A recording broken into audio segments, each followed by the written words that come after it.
during his funeral service, the first black vice-chancellor of the University of the then North, Professor Puthinas Mohokong, when he was buried, one of the eulogists said, Professor Puthinas Mohokong was a man, and not only a man, but a man. And I asked myself, what makes a man worth to be called a man? Is it because of the amount of girlfriends he has before he gets married? Is it because of the amount of meat he eats in his plate? Is the worth of a man measured by the amount of wealth he has? Is the worth of a man measured by the amount of education he has received? Is the worth of a man measured by how much protection he gives his sisters, his siblings, when we are walking to school? Is the worth of a man measured by the amount of testosterone he has, how much muscle he can pull? What makes a man worth a man? I'm told Professor Puthinas Mohokong was a man, and not only a man, but a man. And that was a statement in full.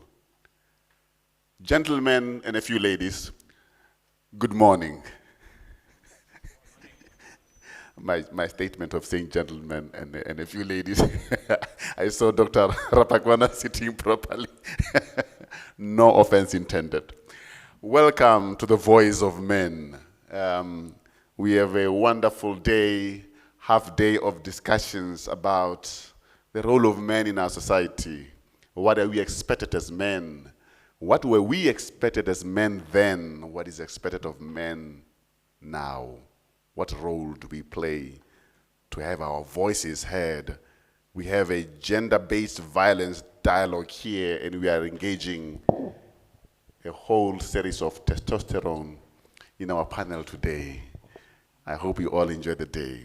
We are going to open with a word of welcome by our Vice-Chancellor's Deputy in Academic Teaching and Learning to come and, on behalf of the University Management, give us a word and bless the occasion. Professor Richard Madaje, let's welcome him.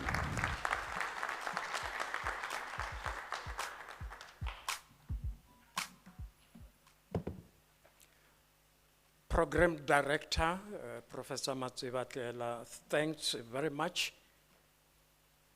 The Vice Chancellor and Principal, Professor Mohalong, the Deputy Vice Chancellor for Research, Innovation and Partnerships, Professor Singh, Executive Deans who are present here today, Directors of School, Dr. Rapakwana, the Director of the Gender Desk, who is hosting this function, Mr. Muloto, Chief Human Resources Officer, Mr. Homie Swana, our Executive Director of Marketing and Communication, members of the debating panel, honorable guests from various institutions and guests, our artists and the SRC members who are present here today, students at large, and Ms. Dzivane, who is interpreting for all of us, and all protocol observed. Ndimacheloni, Abusheni, Towel.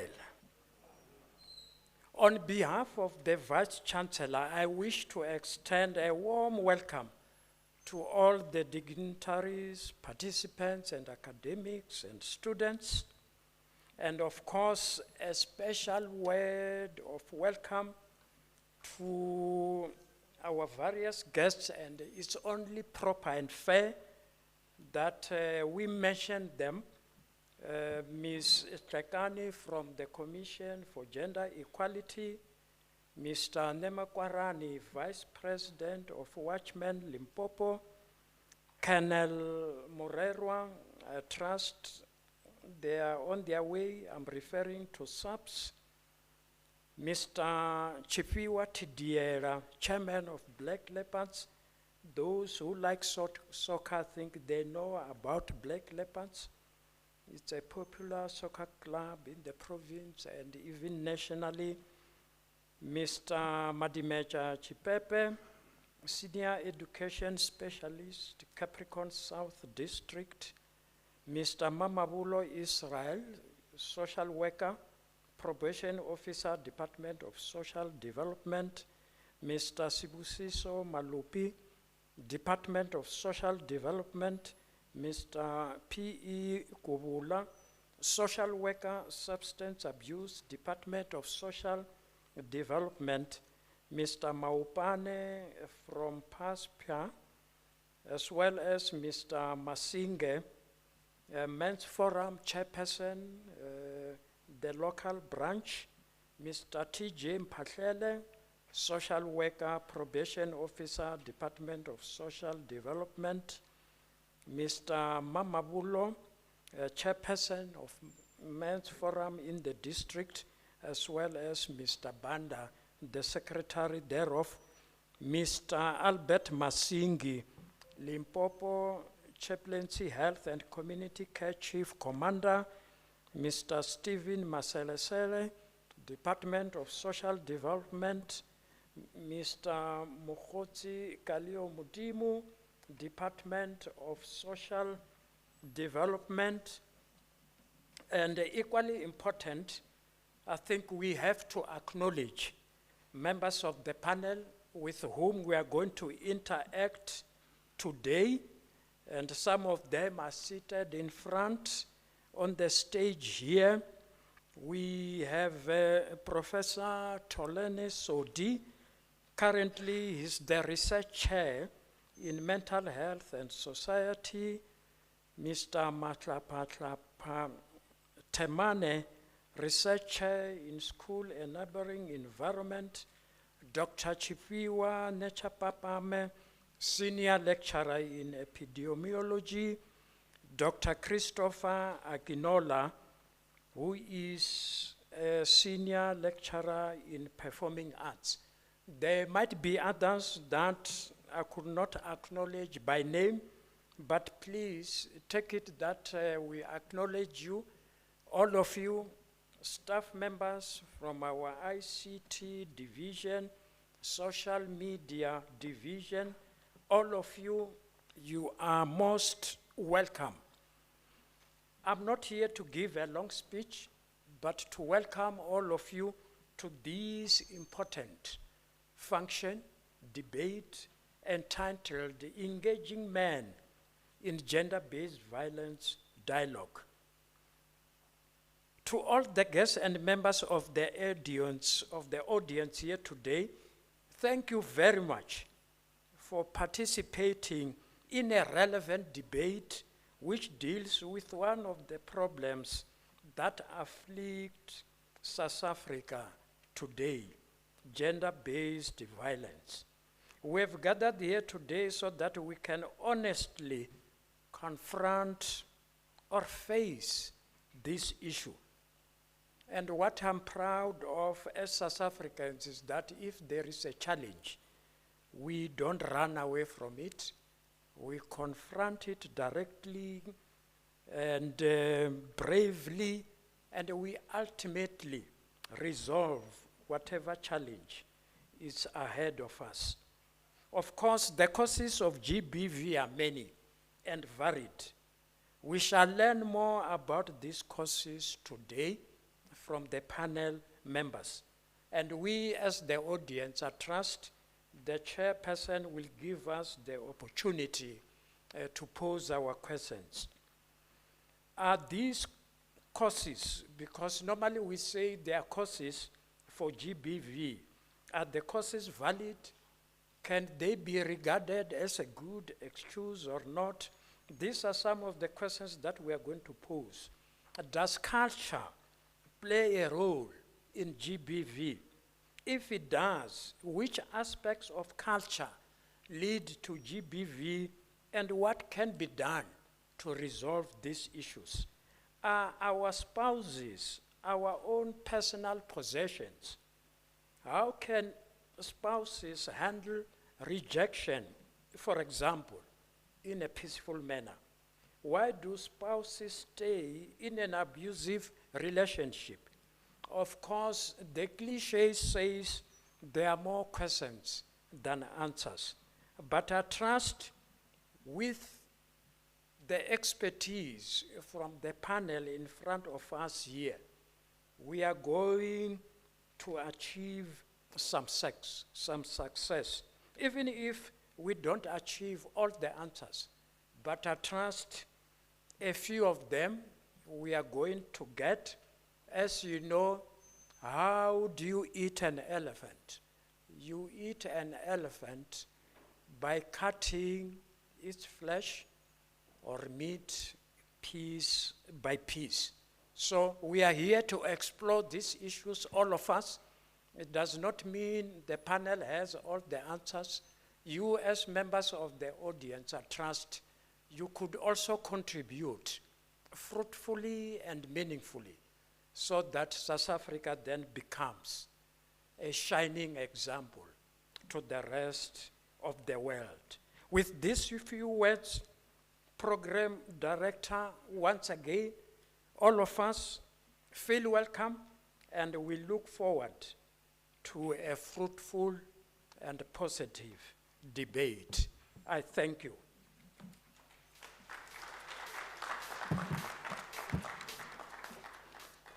That was the Deputy Vice Chancellor in Teaching and Learning, Professor Richard Madache. Thank you very much. Before I call the next speaker, I want to read from the book, Let Africa Lead, written by our former Chancellor. President Nelson Mandela at the time wrote this piece, which was handwritten, it was never typed, and then pasted in the book. It reads,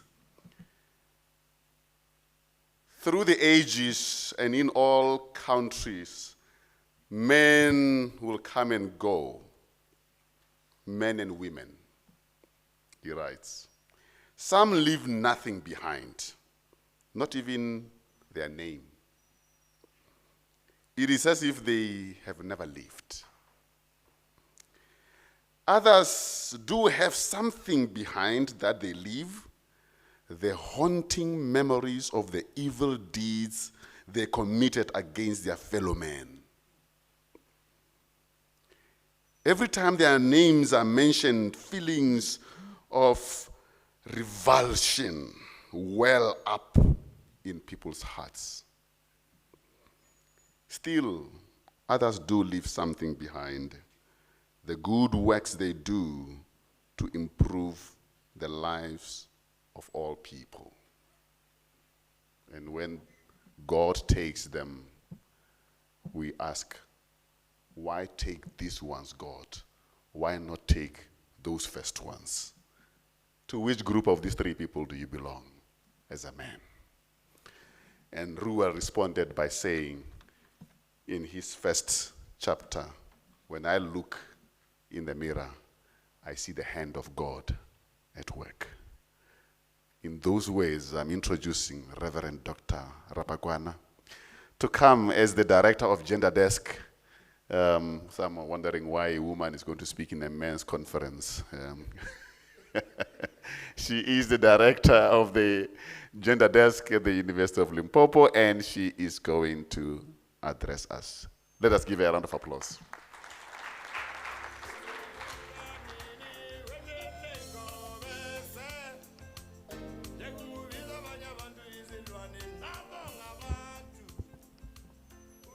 Thank you, Program Director, Prof. Matsivadlela. Yes, it was not easy for me to be here, but I'm supposed to be here. And I just want to greet our Vice Chancellor and Principal, Prof. Makhalo, Deputy Vice Chancellor for Teaching and Learning, Prof. Matache. He's already taken most of my words of the purpose. He has covered a lot already. And our Vice Chancellor for Research, Innovation and Partnership, Prof. Singh, Executive Deans present this morning, Directors of School, Directors of Divisions, HODs, colleagues, all invited guests, Realocha. It is my pleasure to be here this morning. This idea came last year when we were celebrating Women's Day. And we were saying, only women. And most of men came, they say, what about us? Is gender desk only for women? But we said, no, we were addressing women's issues that day. And today, I said it's better to have a platform where most of us men going to address our issues. And I'm from Gender Desk. And Gender Desk is it renders programs and services that prevent gender-based violence on campus and assist survivors of violence in the UL community. We develop and implement gender-based violence policies and guidelines, ensuring that tangible assistance for emergency response, psychosocial support, trauma and healthcare, and legal help are accessible to all students and staff on campus. And we are here today in this men's dialogue as an opportunity for experts to speak to men in a formal structured program where experts from different fields shared information on men's psychosocial issues and also providing solution. And the theme for this dialogue is Voices of Men. As we know that gender-based violence is an umbrella term for harmful acts of abuse perpetrated against persons' will and rooted in a system of unequal power between women and men. This is a true of both conflict-affected and non-conflict setting. And also, gender-based violence is committed against a person because of his or her sex or gender. It is forcing another person to do something against or his will or her will through violence, coercion, threats, deception, and cultural expectations and economic means. And the role of men in ending GBV. We are here today to take action against violence when we see it and when we are able to oppose it, speak up when we hear violent or pressing language or comments, learn about myth and bust them when someone is speaking to them or when something is promoting them, contribute to shifting and changing the culture of violence that exists. Yes, men also experience gender-based violence, which include and not limited to physical, sexual, psychological, economic harm, and include actions such as threats and coercion. Men usually don't speak out about the experience due to the stigma attached to them being victims of female-perpetrated domestic abuse. And we are here to talk, and as men, and also we are addressing the 6 pillars of gender-based violence national strategic plan. And is having 6 pillars, and namely accountability and coordination and leadership, prevention and rebuilding the social cohesion, justice, safety and protection. The 4th one is response, care, support, and healing. And then the 5th one is economic power, and research and innovation management is the last pillar. And also, GBV in conflict areas. This includes sexual violence, forced or early marriage, and intimate partner violence, among others. In some conflicts, GBV is used as a weapon of war to create fear and terrorize population. Lack of access of health services, education, and employment, particularly to women and girls, aggravates the situation. And the specific role that the men need to play. You know, our role can be conceptualized as behavioral expectation based on biological sex. Traditionally, for men to be masculine, they are expected to display attributes such as strength, power, competitiveness, and less openly display emotions and affection. You know, they don't display that. It's only mostly displayed by women, the emotions part. And then why do the men sometimes been abused? Is because of the economic factor. When a man is unemployed and poverty affect men, this can also cause them to assert their masculinity through violence means. You know, there are those who find that with this, when the woman is getting more salary than him, then he's always use his masculine so that he can be heard. And also, this GBV, it can also happen to men. Forms of GBV experienced by men ranges from sexual harassment, sexual violence, physical violence, and emotional and financial to spiritual gender-based violence. And sadly, these forms of GBV incidences against men are rarely reported by men. Because men, most of the time, they don't talk, they don't speak out, they don't mention what is really happening. And the reason why they are reluctant to report is because they feel embarrassed, fear that they won't be believed, or they are scared that their partner will take revenge. An abusive partner may hit, may kick you, may bite, may punch, may spit, may throw things and destroy your possessions. Then all those, if it happened or is happening, you need to report. And we are here today to engage. I hope we are going to enjoy this engagement and all the deliberation. And thank you very much, Program Director.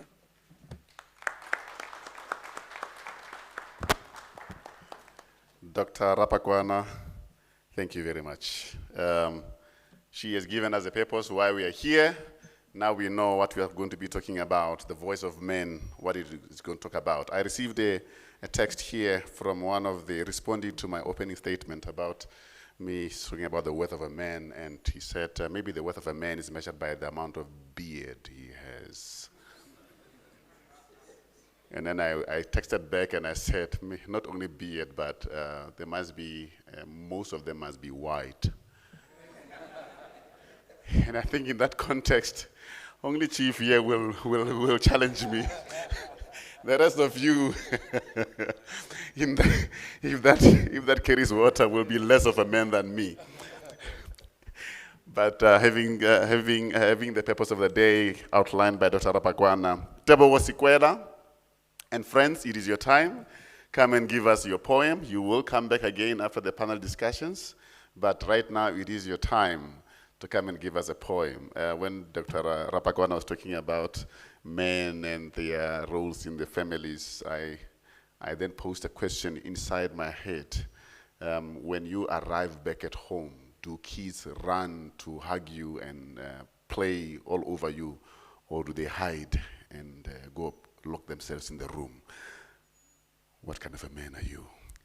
Tebo Skwela, come and give us what you have for the men that are here and listening.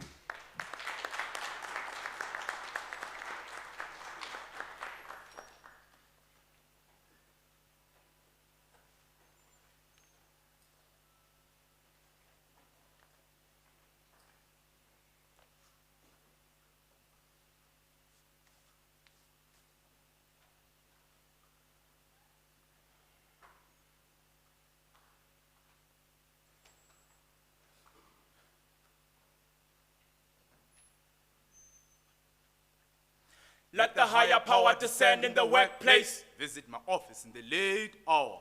Oh Lord, subordinates are operating in an unsafe space. Will view your research after I take a shower. Does the candidate supervisor code of conduct still state, are we here to discuss my dissertation or are here on a blind date? The mandate is to expose complexities which govern your pass rate. Learners, at this rate where you hold a doctorate in philosophy, we can't be teaching you about workplace ethics. What qualifies you to strip her off for your qualification? Maybe you qualify to be stripped off your qualification. You have mastered the basic skill of writing a formal proposition. Maybe you should use the same approach to confess your sexual ambition. Abnormality within the vision and mission, a chromosome is missing, the metronome should listen, please grant me one reason. Why should she undergo spermatozoa emission to attain admission? Let the higher power descend in the workplace. Visit my office in the late hour. Oh Lord, subordinates are operating in an unsafe space. Will view your research after I take a shower. Does the candidate supervisor code of conduct still state, are we here to discuss my dissertation or are here on a blind date? The mandate is to expose complexities which govern your pass rate.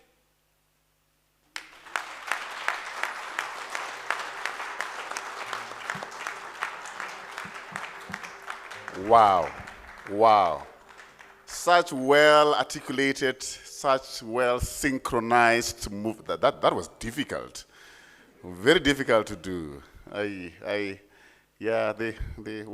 they speak of doctor of philosophy, they remind me. The first time I received my PhD and I came back and I showed my father, now I have a PhD and I'm going to show people how important I am. And he called me to the side and he said, son, the fact that you have a PhD is not to show yourself how important you are. It's to make sure that those little ones out there, they must feel how important they are because of you. And that was a difficult concept to imagine. It is not for you to be showing how important. Remind people, by the way, my PhD is not in my shorts. Don't call me mister, call me doctor, or call me professor. It is not for that, no. It is for people to imagine that man should be a professor. That man surely should be a doctor because of how important they will feel around you. Mr. Khomeswana, I believe now we are going to enjoy the drama from the Brothers for Life.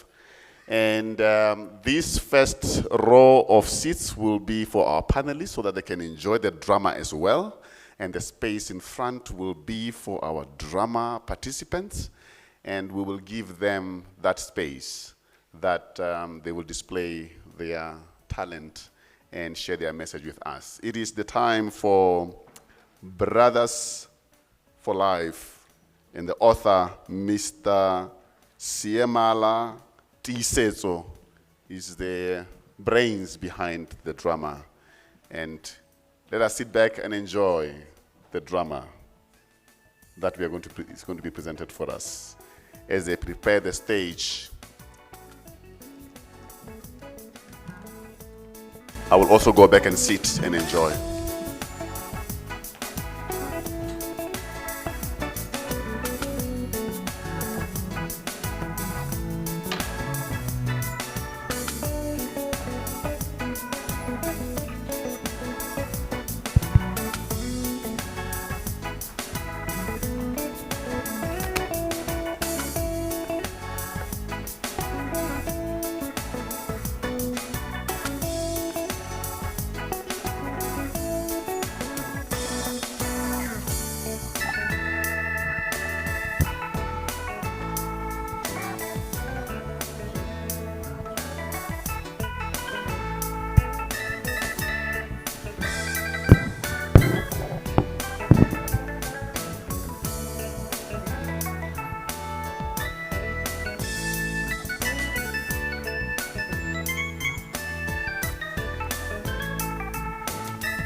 process without going back to the roots of where it all starts and tackling all sides of the matter.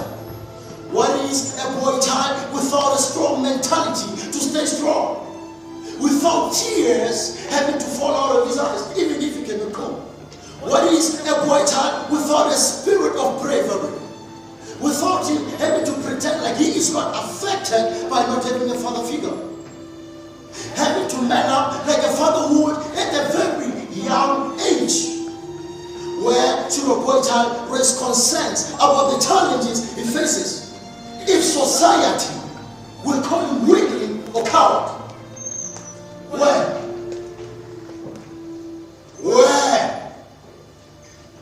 Where? Where?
What is wrong with you? What is wrong with me? Yeah. I should be the one asking you.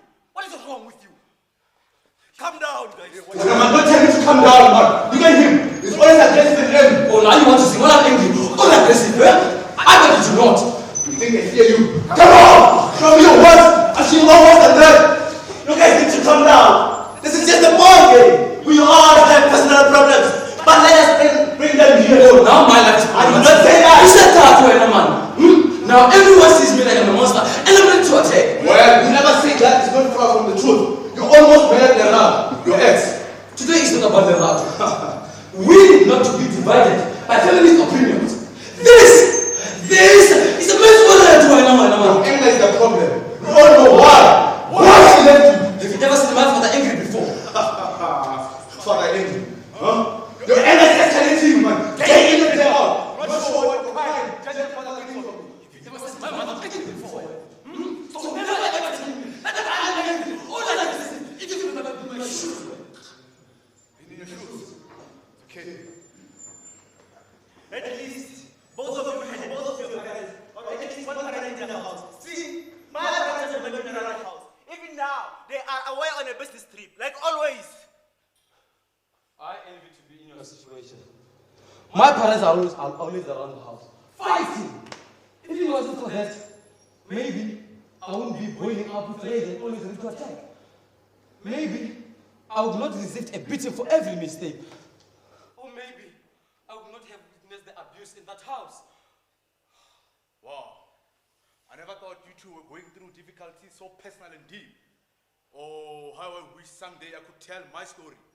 But the community standards of being a man does not really care about us, men, or the boy child.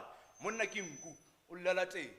It all started when I was 10 years old, when my parents would always be away on business trips, and they would always leave me with housemaid, our 44 years old neighbor who lived alone.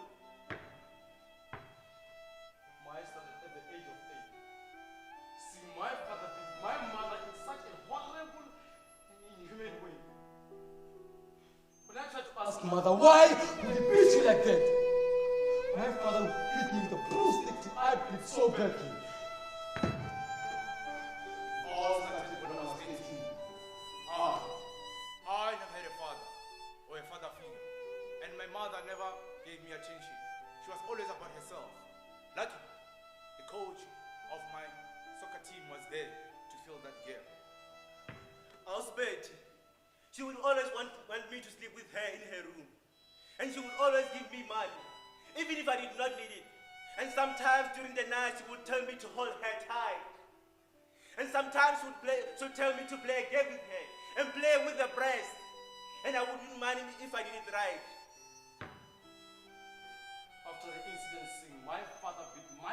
as if he was killing a snake. I tried to ask Mother, why would he beat you like that? And why would he hit me like that? Mother told me that I was too young to understand. When I insisted to ask her, why would he do that to you? Mother would beat me with such rage in her eyes. My coach used to compliment me every time in training. Sometimes he'd say that I was handsome. At times he'd say that I was cute. You see, those words always made me feel happy and smile because he always wanted to make sure if I was fine. And I regarded him as my father figure. But things got tense one day in the changing room when he spanked my bum. But he later said that he was playing. Things escalated day by day as she would tell me to touch her all over her body, and she would end up having sex with me. Sometimes she would take charge and just help herself with me. And when I tried telling my mother, she never believed me. So I told no one else about it. I got used to being beaten. It was a normal thing for me to receive a beating for every mistake. Funny enough, my father left, and I was the one who was blamed for his disappearance. Mother developed more rage than usual. That is why I take it all out to everyone I come across. One day at the school secretary, Hi, I'm Alison. the coach said I must come and sleep in his room. In the middle of the night, he started touching me inappropriately. He said it will make me a star if I don't tell anyone. He forced himself on me. From then, I was never the same. I've always wondered, why would he do such a thing when I have always trusted him? Or what did I do to make him think that it was okay for him to force himself on me? Tom, is this why you never want to be alone with one of us in the same room? Why did you say something? Is this why you don't want to hang out with us? I could ask you the very same question, Jeff. Now it makes sense why you always aggressive and angry, always ready to attack. I always thought you were just an arrogant person who hates people. Honey, this is because of what you went through. And you, Leo? Is this why you don't want to talk about other things? Issues bottling them up. As I can't imagine you put a smile behind such pain. Now it makes sense why all of us here are going through unimaginable pains and challenges because we are in the same cycle. It is true that a man must be strong and not break down easily. But the world is changing, and times have changed. And today, I say to all men in here and all men out there, I say, speak about what is troubling you within. I say, vomit it all out. To be free from all the troubles and moments, memories that haunt you, start by healing yourself inside. Do not let the trauma that you have experienced as a boy child or as a man to define who you are. Today we say to all men, it's okay to cry. Cry on all that pain on your shoulders. Release all the burdens and the traumas you have experienced in the past throughout your life. Heal, man. Heal.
Let us give them one more round of applause, ladies and gentlemen.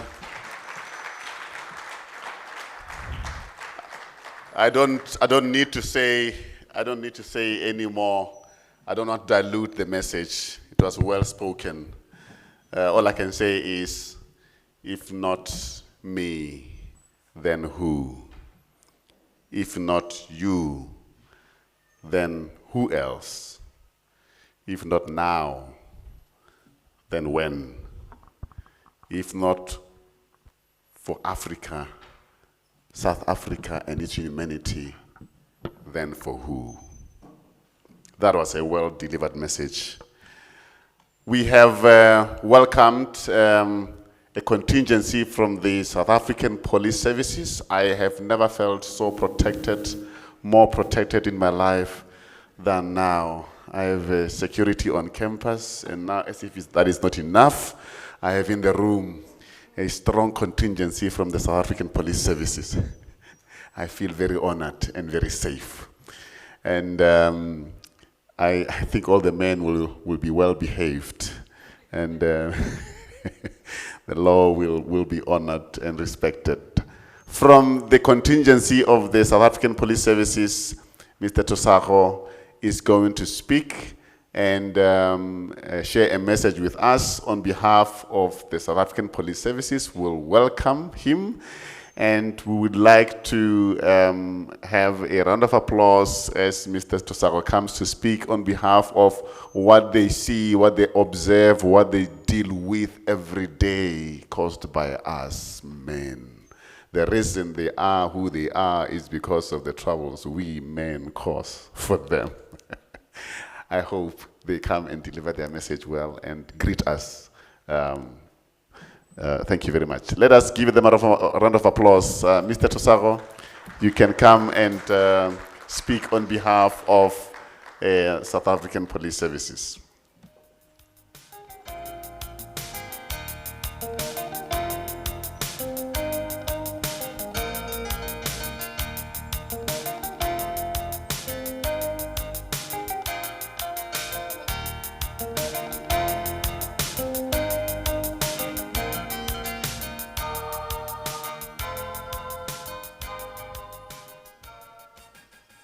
Good morning, ladies and gentlemen.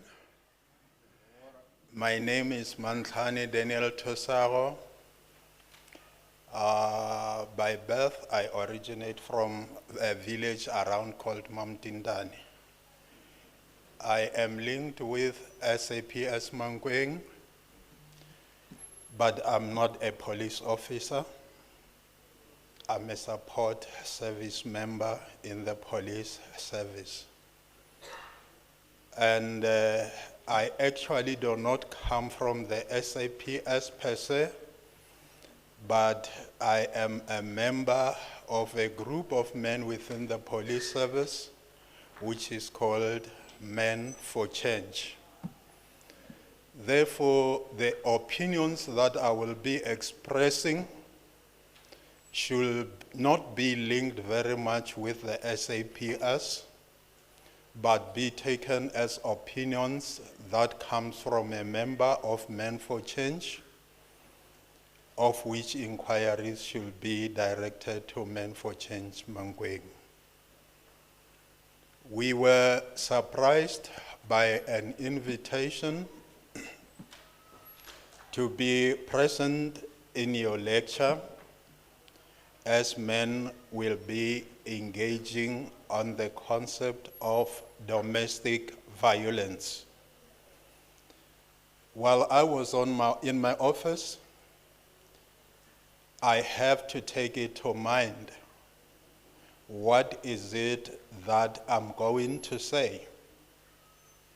It is true, we are receiving many reports of conflicts that comes from the family environment, that comes from the street, and also from the work environment, but basically related to domestic violence.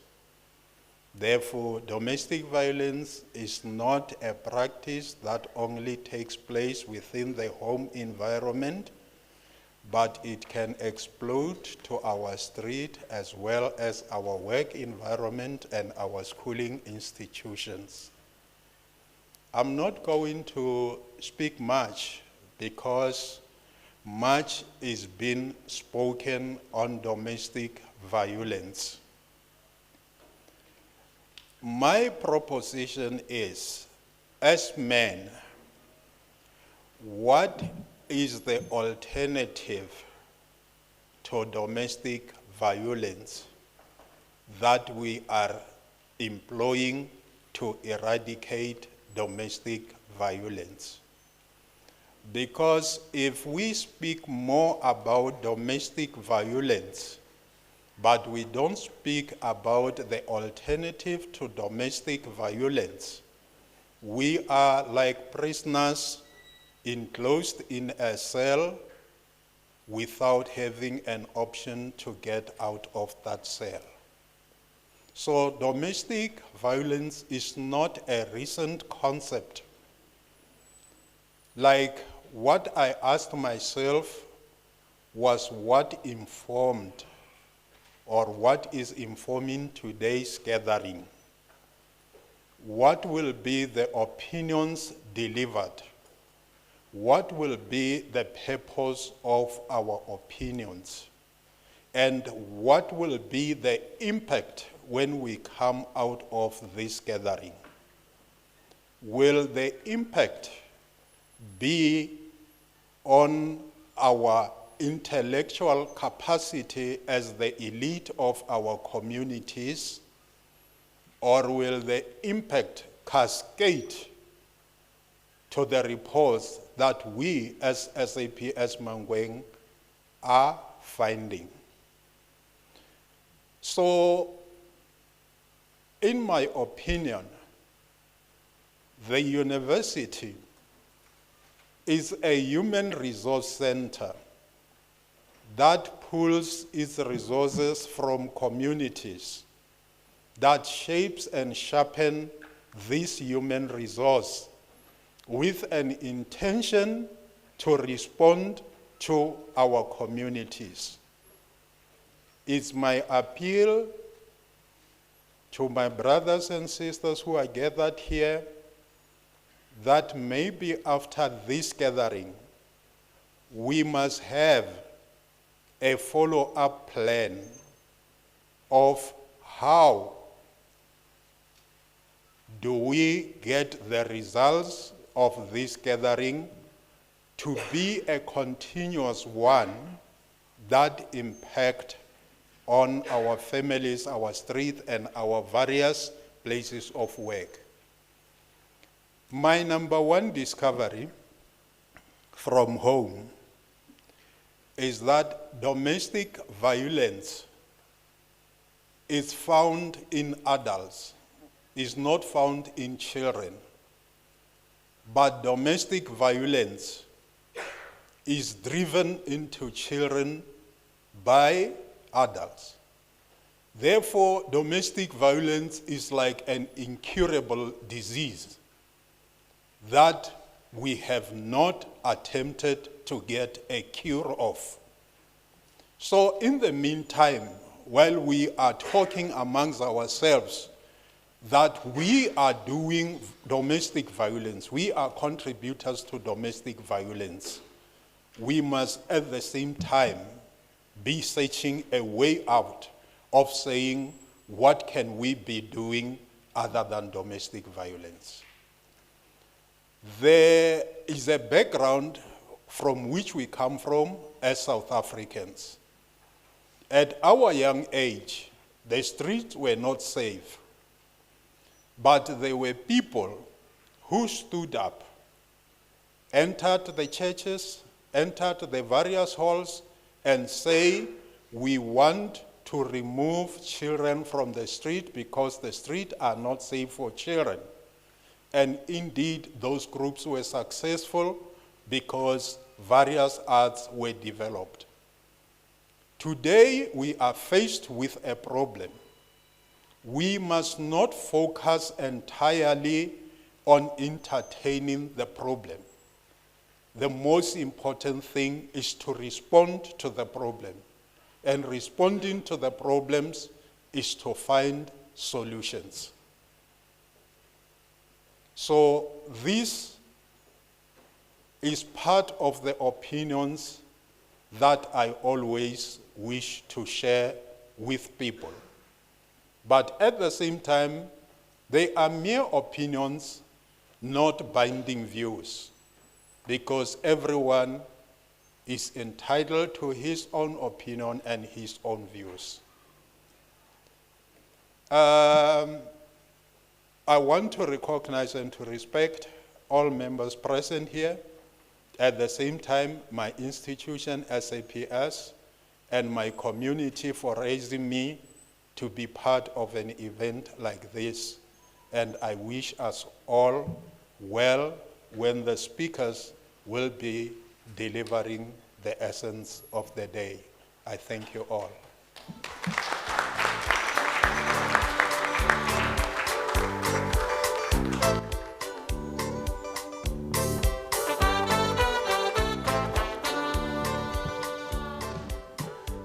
Thank you very much. Thank you very much for such a wonderful, opinionated message that pierced through our thoughts and minds.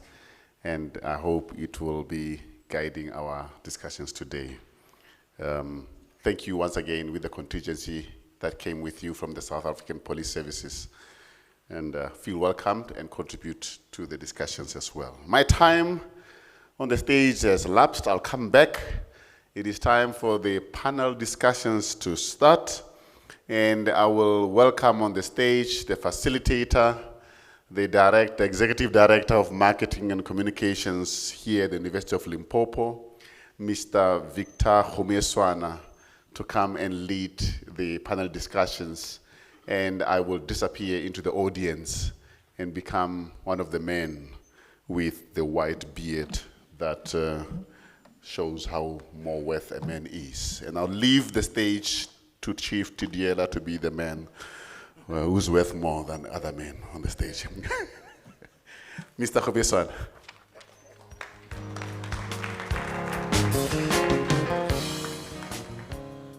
Okay, there you go, approaching the stage, clean-shaven, chiskop.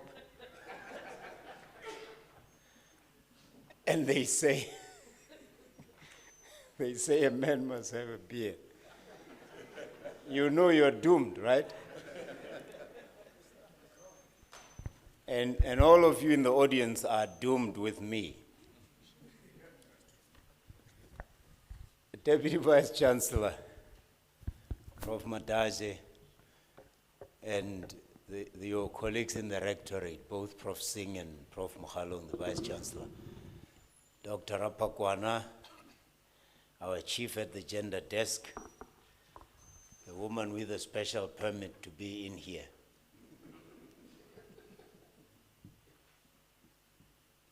And thank you for your leadership at the gender desk. It's not an easy desk to lead. You get accused of all kinds of things. You get to be pushed through all sorts of crises. And when things work out, you don't get the credit. And when they don't work out, you take all the blame. So we appreciate your leadership and the role that you are bringing to the office and to the university to deal with the issue that most of us like to avoid. My panel members, I will introduce you individually, but let me just acknowledge your presence here, because it's because of you that we are going to hopefully have a clearer mind and understanding of this issue. There's Sister Mampa here from our health center, who often has to deal with the outcome of gender-based violence and deal with the symptoms and the results, very devastating results, both physically, physiologically, and psychologically. We appreciate your role in leading this auspicious health center that the university has, and we hope that your contribution will continue to put us in a better spot. Ladies and gentlemen, let me welcome all of you, academics, students, visitors from everywhere, not forgetting South African police services, even those who are not police officers, and those who are. But we have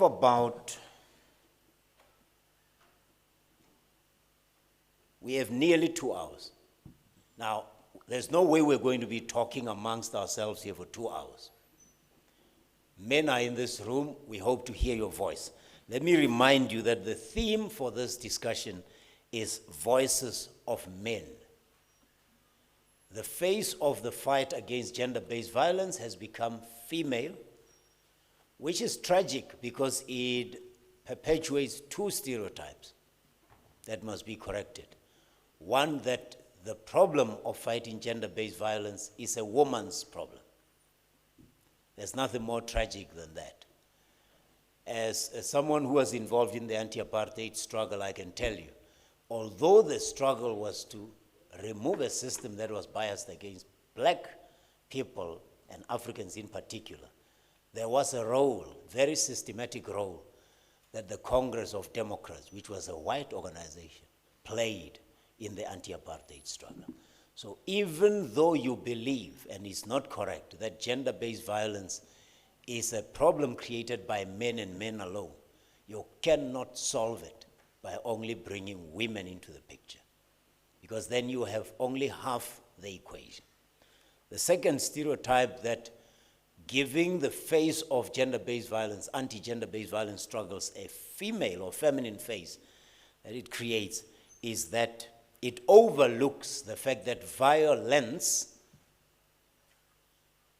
by its nature, cannot be licensed or countenanced, whether it's perpetrated against men or perpetrated against women.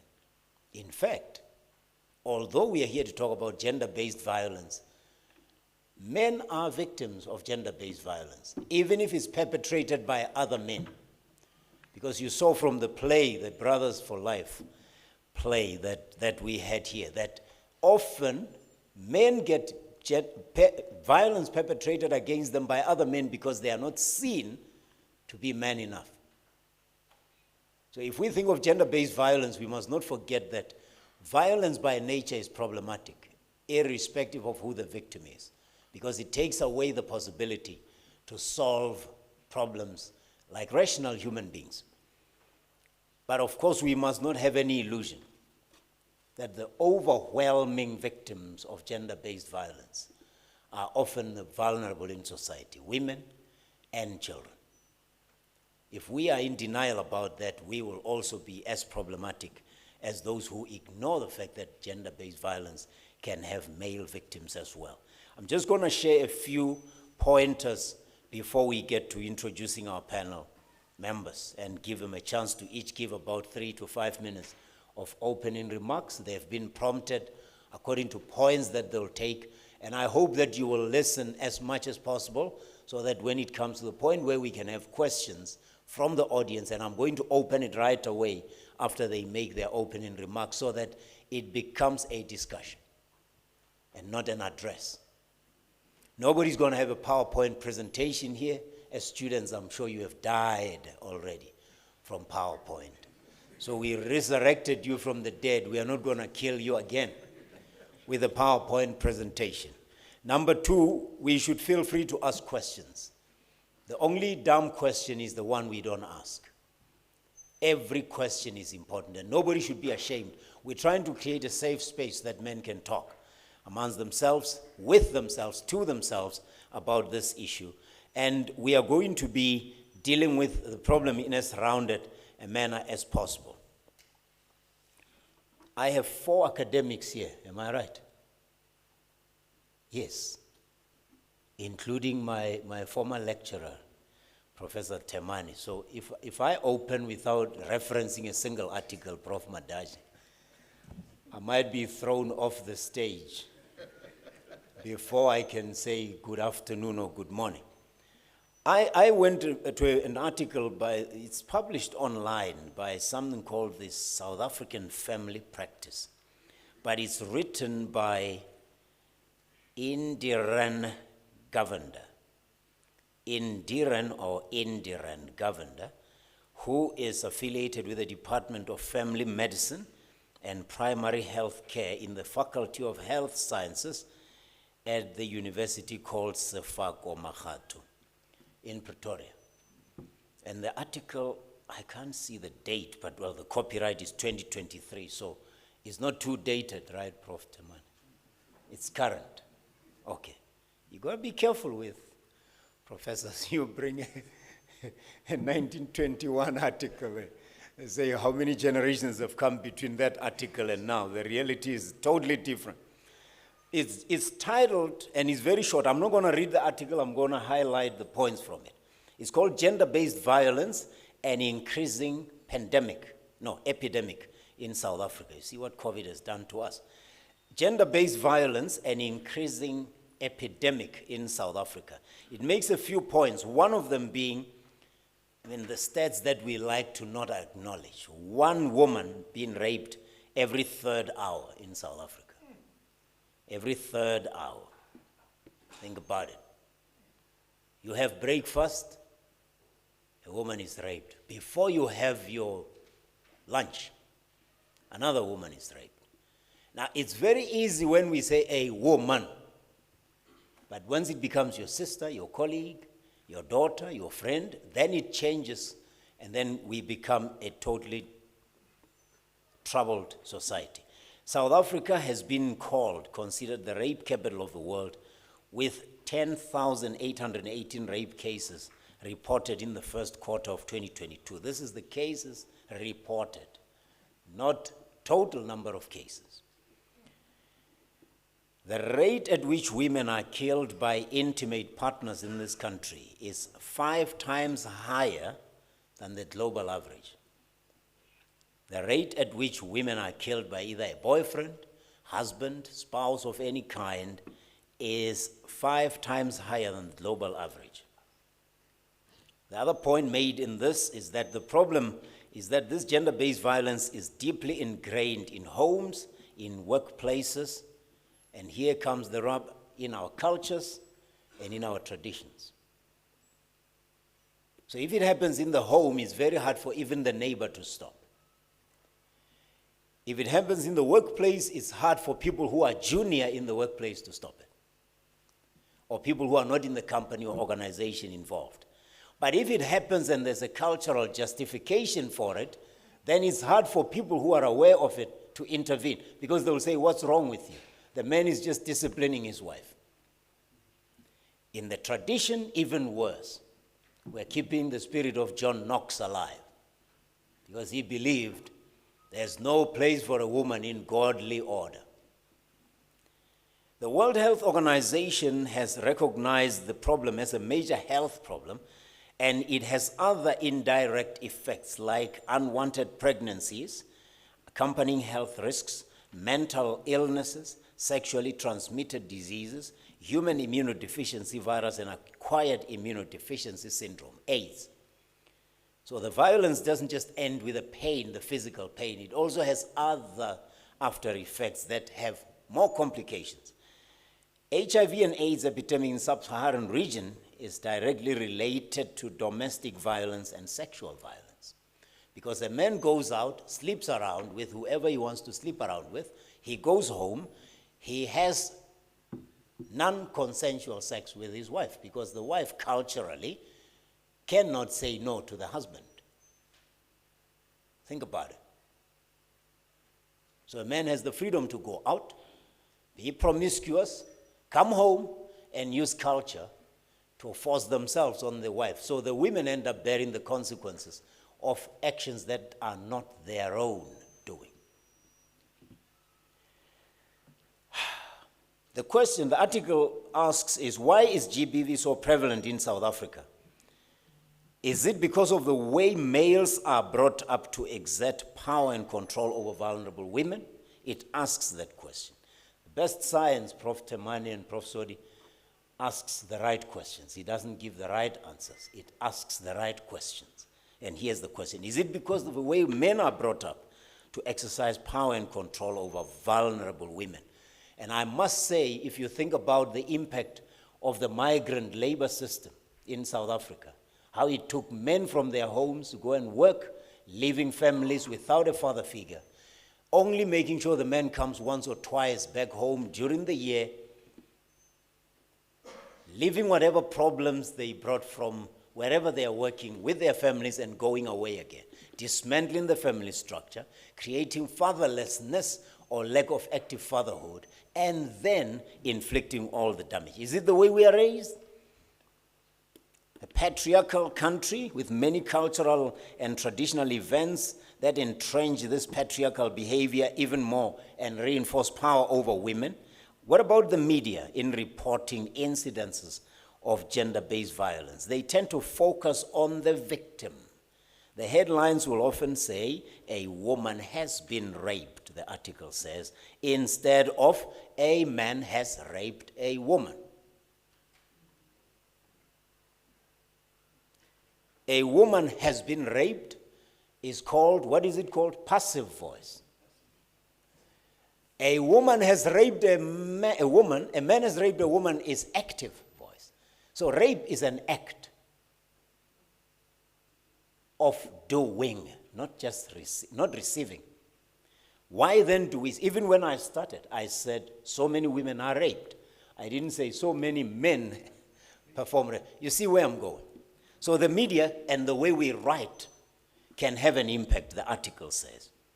South African Constitution clearly states that everyone is entitled to freedom and security of the person, including the right to be free from all forms of violence. And here we go. Dr. Chile Zinemakwaren, you're going to talk about the Section 2 of the Domestic Violence Act. It talks about governments often lacking the ability to address. You see, it doesn't say the will, it says the ability. Where even laws and codes of good practice are in place mainly because they are tied up with gender power relations, gender-based violence acts continue to be deeply entrenched in some cultures. Even when the law says you may not do it, the culture makes it possible for it to continue.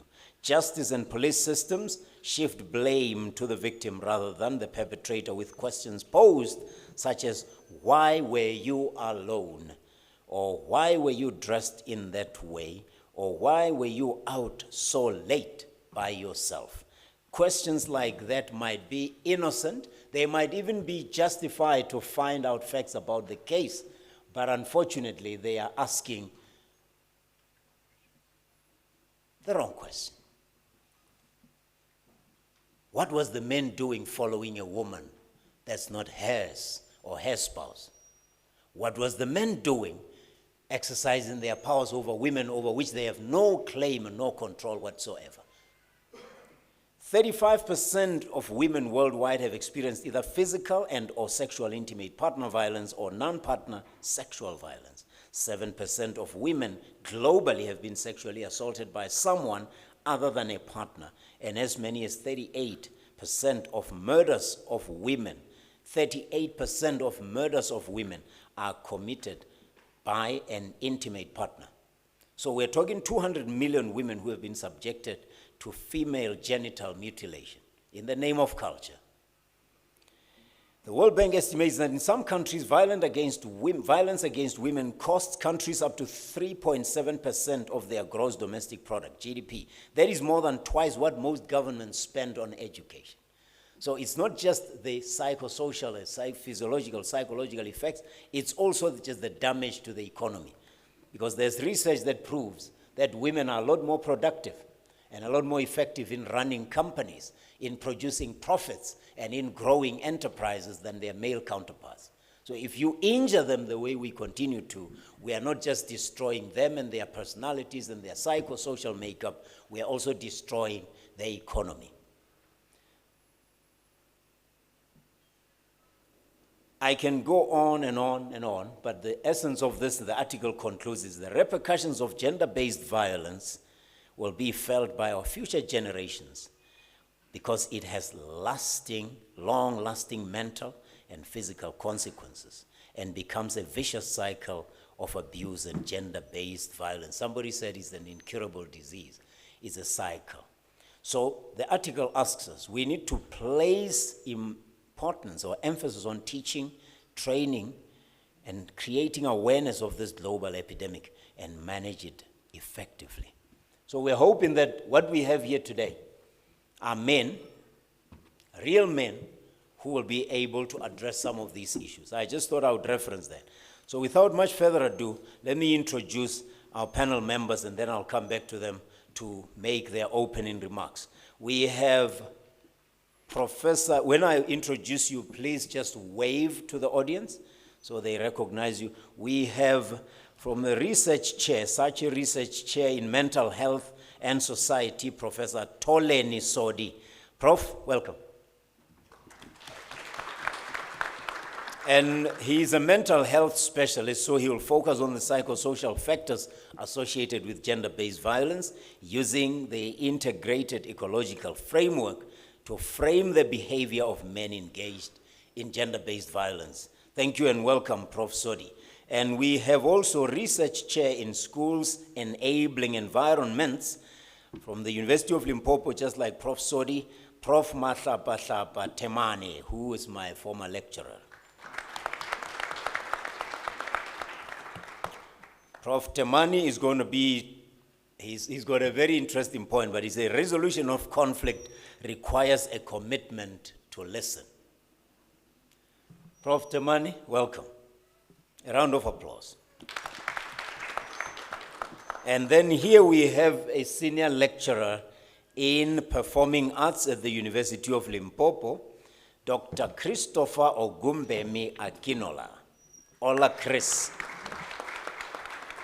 He wants to advise men against the forces that hinder their growth or our growth, and he will be emphasizing ways in which men can channel their strength to affirm the women in their lives. Dr. Chris, welcome.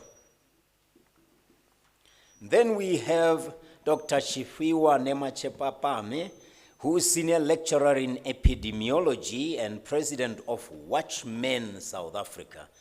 Dr. Chifiwa is going to be, as a member of the clergy, be sharing some of his experiences from counseling congregants while addressing the matter of men hiding or camouflaging their feelings or issues until those issues or feelings become toxic or destructive. Dr. Chifiwa, welcome.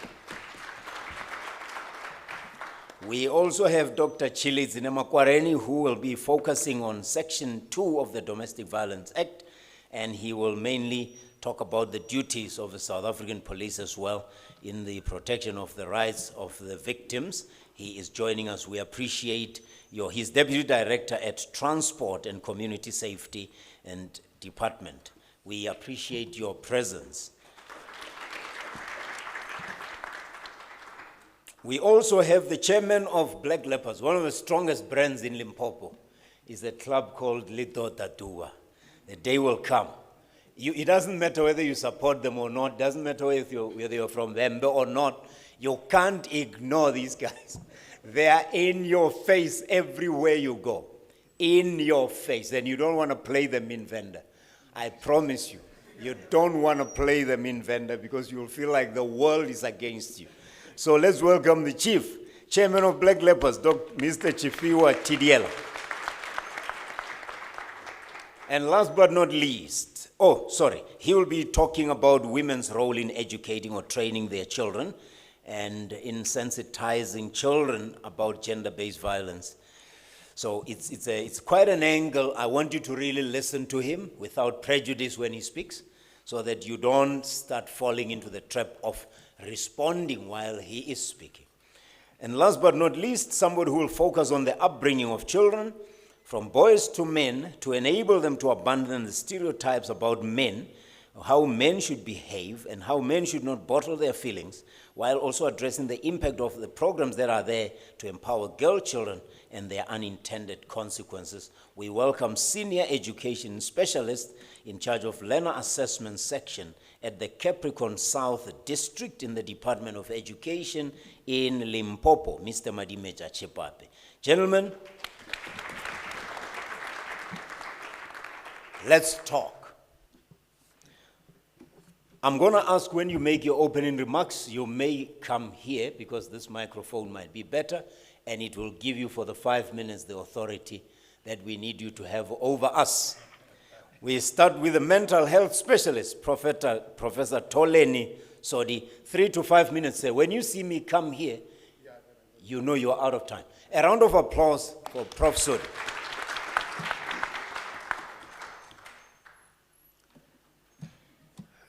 Thank you, Program Director.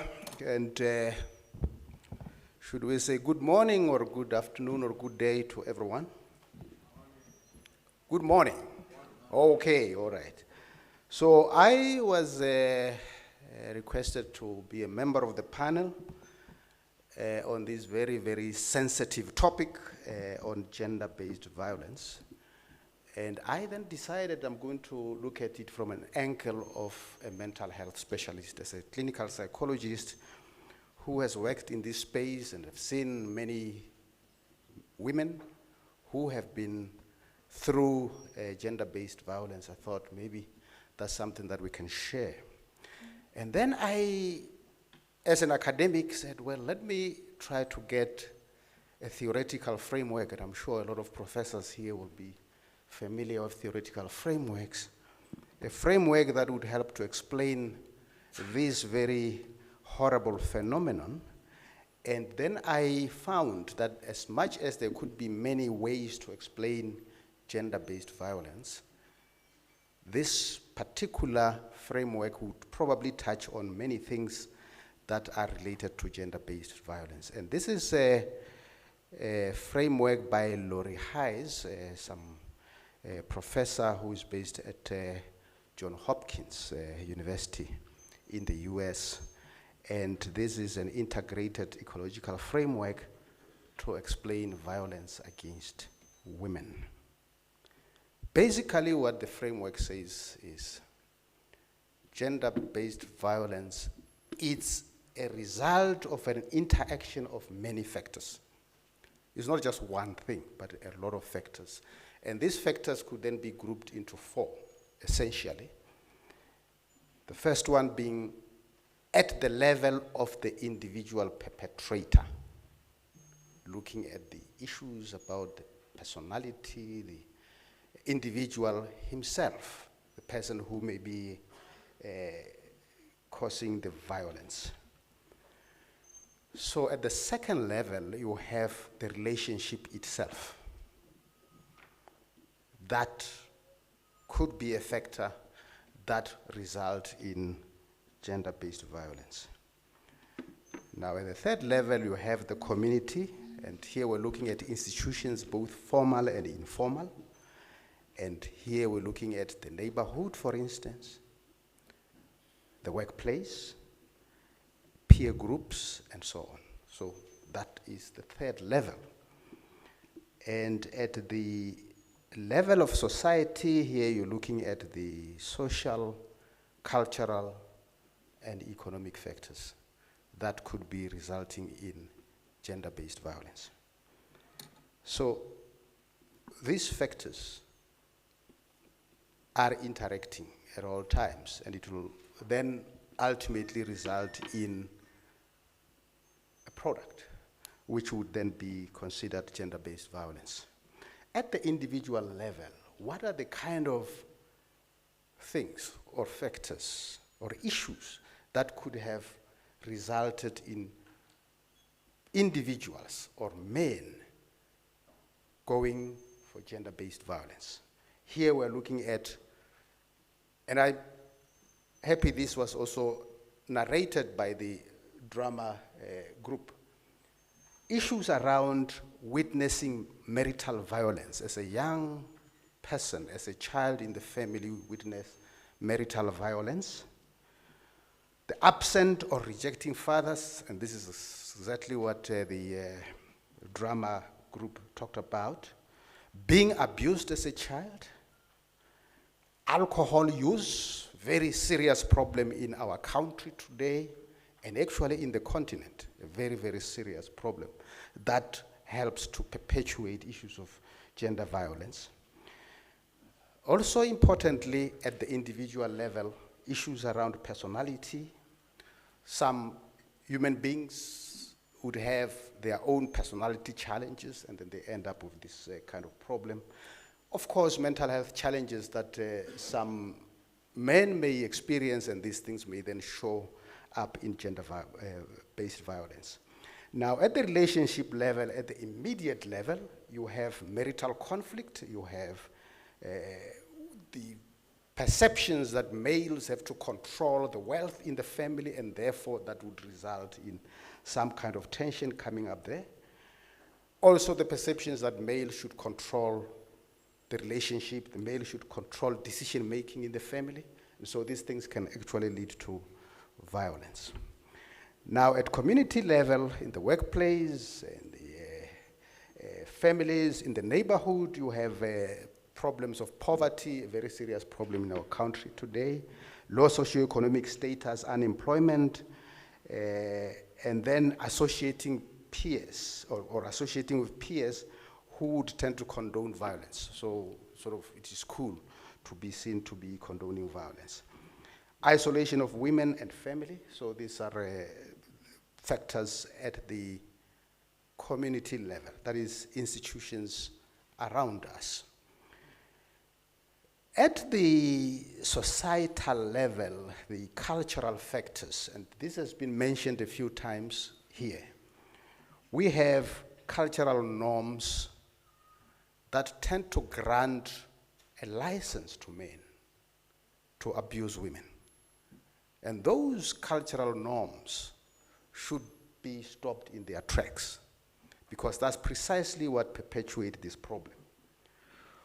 We have, at a societal level, these perceptions that violence is an acceptable way to resolve some disagreements, some violence, some problems in the marriage, in the relationship, in society. So that is something that has to be stopped as well, or has to be addressed.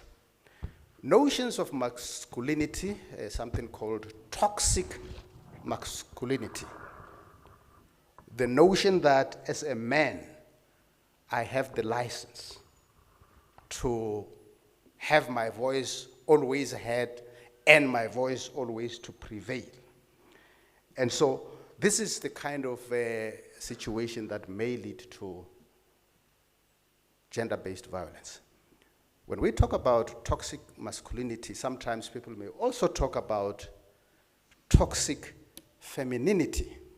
In other words, situation where a woman is brought up because of that cultural setup that tends to perpetuate oppression of women by men, they end up being brought up to believe that they should always submit unconditionally at all times to men, and then they end up being perpetually abused. So that then becomes toxic femininity.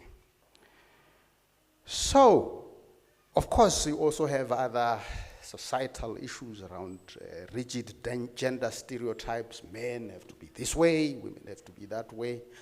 So I think this interaction of factors at a societal level, at a community level, at a relationship level, at the level of the individual perpetrator, all these factors, when they interact, it becomes a dynamic relationship of these factors, thus resulting in the propensity of some men to commit gender-based violence. So I think that is basically the kind of issues that I wanted to share with you, and of course during the panel discussion here, I would be open to take more questions and also to take criticism around what I've said. Thank you very much.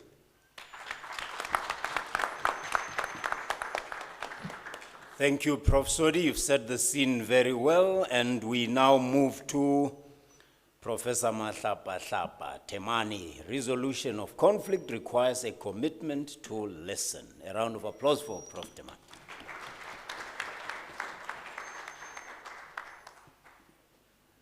Thank you, Master of Ceremonies, Program Director. Greetings to the Vice Chancellor, Deputy Vice Chancellor, Professor Madache, and all the dignitaries here. I don't want to spend more of my time greeting you. Let me get straight to my point. When I was invited to think about what I can contribute to this debate, I was torn in between two opinions. The one is what I observe in schools as I work in schools, but also the one that I observe in the church as I work in the church. So I'll share a little bit of both.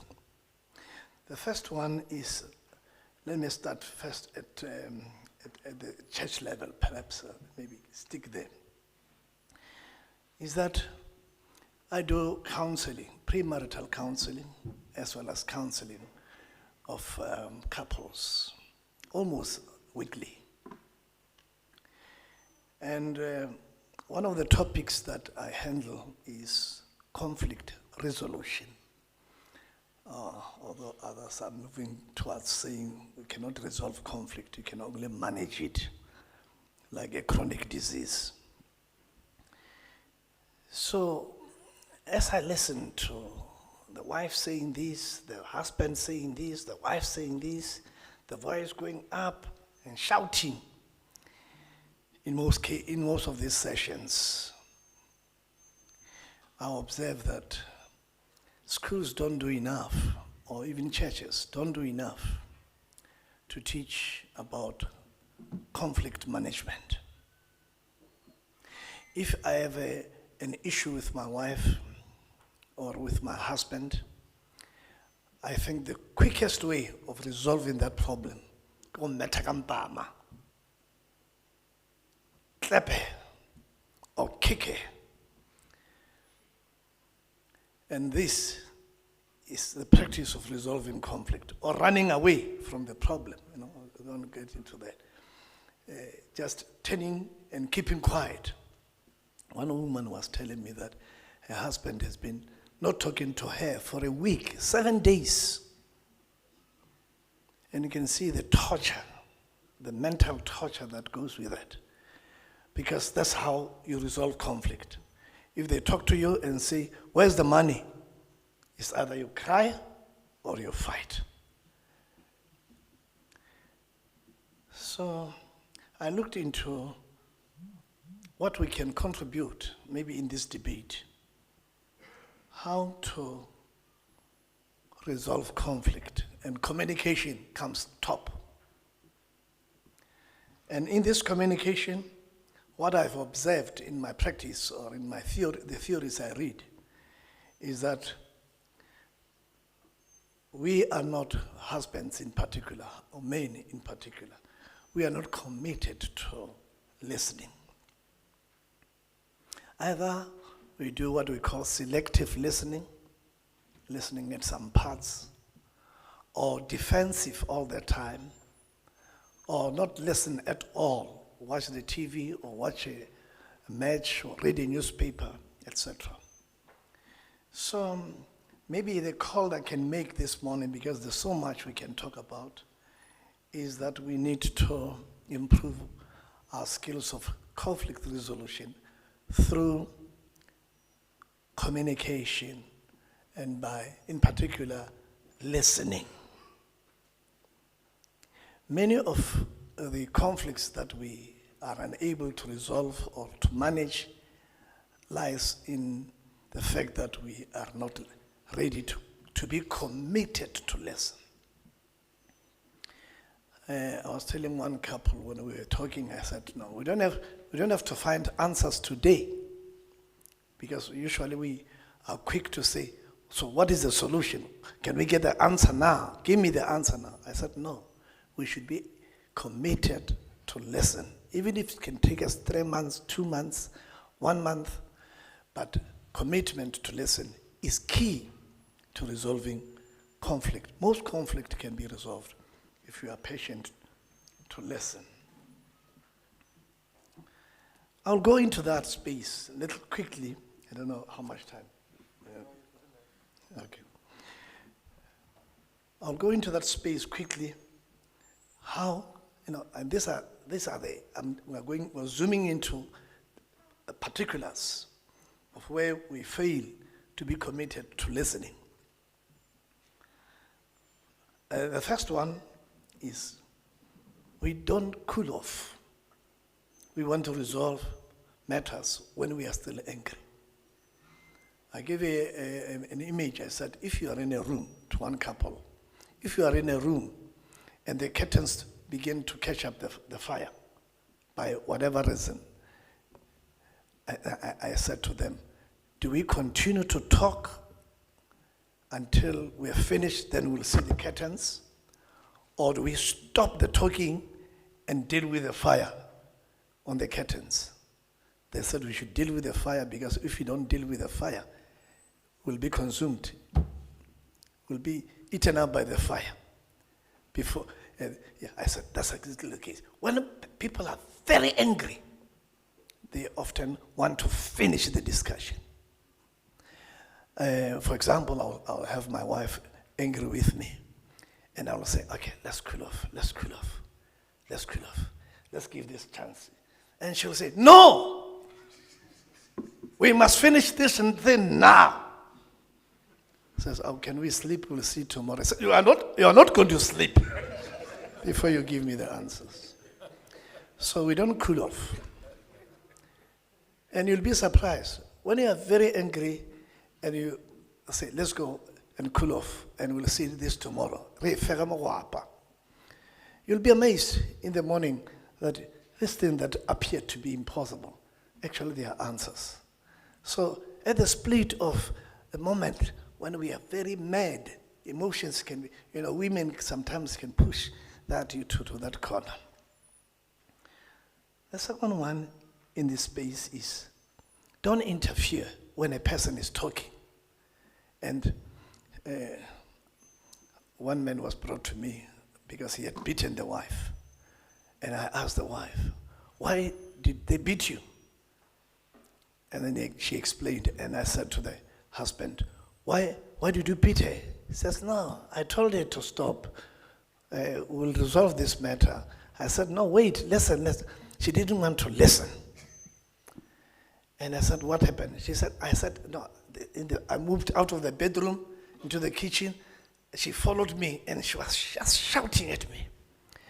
And I said, what happened? And then I said, oh, let me go to the toilet. She went with me into the toilet.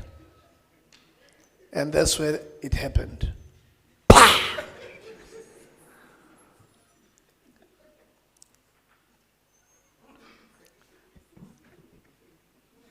Now, the other one, don't drag old matters into the new problem. There's a problem, water has not been paid for, or electricity has not been bought. This is a new problem. Then the wife or the husband, they will say, yeah, in 1982, your father, and today is 2024, your father did not pay electricity. So don't bring old stories in there.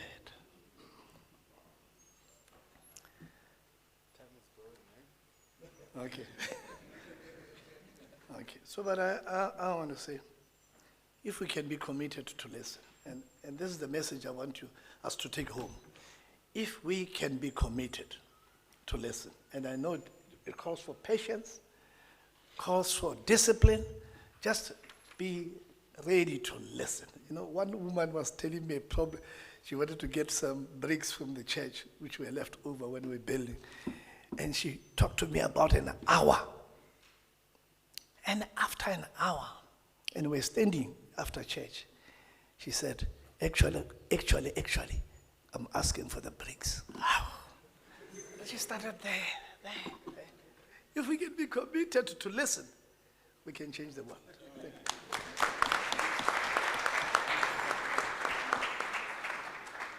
Oh, I pray nobody follows you into the toilet.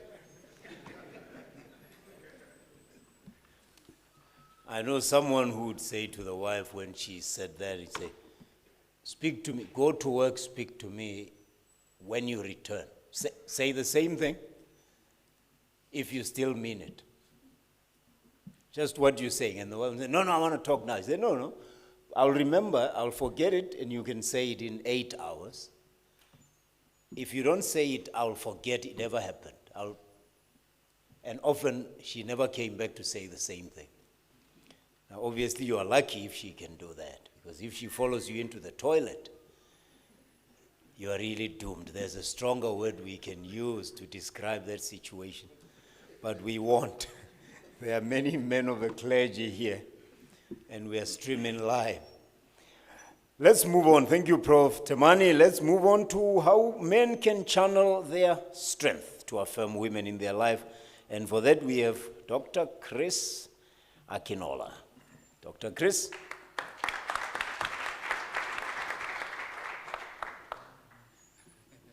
Tabela.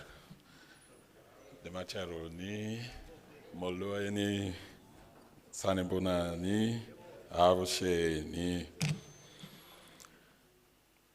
Well, you must understand that before I became Tonga, before I became Pedi, before I became a Xhosa man, before I became a Zulu man, before I became South African, I was also a Yoruba man. And so I will start this with an anecdote in my Yoruba language. And it says in English, the man sees the snake, the woman kills the snake. Bottom line, let the snake not escape. The man sees the snake, the woman kills the snake. Bottom line, let the snake not escape. I stand on existing protocols. Bro Victor, my big brother, we're all gathered here today to engage men, gender-based violence dialogue. An occasion such as this is not only apt, but also very timely. In matters of gender, there will always be kissing and quarreling. The kissing is nice, but whenever quarreling leads to abuse, victimization, or even death, we must become alarmed, as we all are here today. Does it matter? The man sees the snake. The woman kills the snake. Does it matter who sees the snake? Does it matter who kills the snake? My fathers and elders, brothers and sons, as a man, I stand here with a huge responsibility to represent men. We are gathered here today as concerned men who are bothered and overwhelmed. We weep inside because we have been largely burdened and stigmatized by society. The reasons are not far-fetched. Sometimes we see the snake. The women kill the snake and we are disturbed. Dear elders, fathers, brothers, and sons, our gender is losing the battle already, and we must step up. We are not gathered here because women need help. We are gathered here because men are increasingly becoming absent in that which matters most in society. Who should kill the snake? In science and innovation, does it matter? In knowledge production, who sees the snake and who kills it? Does it matter? Besides the universal procreative role and perhaps security which men provide for women, history is replete with facts and examples that women may survive or thrive without men. For instance, in our country, South Africa, nearly 42% of children live without their fathers. These kids are largely and solely supported sometimes by their mothers. The father sees the snake and left the snake unattended to. The mother kills the snake. This amounts to nearly 6.1 million homes in which women are the primary breadwinners. In other words, men are absent and unrepresented in 6.1 million homes. We have no place, no voice, no representation, and no moral contribution in 6.1 million homes. This is concerning. Why are men not present to kill the snake as children grow up in homes? Rather than use our positions of authority and brute force against women, we must be violent only against things that hinders the greatness of our women, or any woman for that matter. Therefore, channeling men's power to preserve, support, affirm, appreciate, and enable their women just as they do for other men must now become the ultimate desire of all men with conscience. We must challenge stereotypes too, including religious stereotypes. 1 Timothy chapter 2, verse 12. KJV says, King James Version, "But I suffer not a woman to teach, nor to usurp authority over the man, but to be in silence." The Revised Standard Version says it. It says, "I permit no woman to teach or to have authority over men. She is to keep silent." It appears as if these admonitions were sneaked into scriptures to cage, control, or even limit the female gender, as if she's not an essential part of the religious community or any community for that matter. Dear fathers, elders, brothers, and sons, we must never feel threatened by the progress of our women, or any woman for that matter. If she is better at killing snakes, let her do it. We can bury the carcass of the snakes. I hope that our society is aware that we care. Contrary to popular opinions, men care. We care for our mothers, our children, and particularly, we care for our women. And what can men do without their women? Nothing. But elders, brothers, and sons, as men, we also have issues. How did we become perpetrators and enablers of discrimination or violence against women? Ongoing debates and scientific proofs will reveal how we got here. But for now, I will focus on recommendation on how we may engage men in gender-based violence dialogue. We must turn men and boys to agents of change to combat gender-based violence and advance crime-free communities. We must also confront social stereotypes. For example, it is said that Mona Kinku Ololate. Society demands huge responsibility from men. Why we do not shy away from these responsibilities, we must also be allowed to be vulnerable. Although we are examples of strength and fortitude, we also want to weep and to be emotional when necessary. Many times we feel bad when we saw the snake and we couldn't kill the snake. But that's okay also. We are humans, we are not God. We are also not hopeless. We must address stereotypes and let men cry when we have to. In our university here, the University of Limpopo, interestingly, applied theater is useful for social intervention because we are victims of habits formed through observations. Drama, like advertisements, are known to alter human behavior, choices, and lifestyle. And as a university, through our applied theater community engagement project, we have continued to influence perception, attitudes, and behavioral changes in our community. Elders, brothers, and sisters, even though frightening, our situation is not isolated. Neither are we hopeless. As a nation and people with a history of immense resilience, we shall overcome gender-based violence. The man says the snake, the woman kills the snake. Let the snake not disappear. Kalebowan, Dolivua, Yabunga, na cancer. Okay, wait a minute. Wait a minute, man. Can you say that in Yoruba? Slowly. Ọkùnrin réjò, obìnrin pa ejò, kéjò ṣáà má ti sá lọ. Ọkùnrin réjò, obìnrin pejò, kéjò ṣáà má ti sá lọ. The man says the snake, the woman kills the snake. Bottom line, the snake must not escape.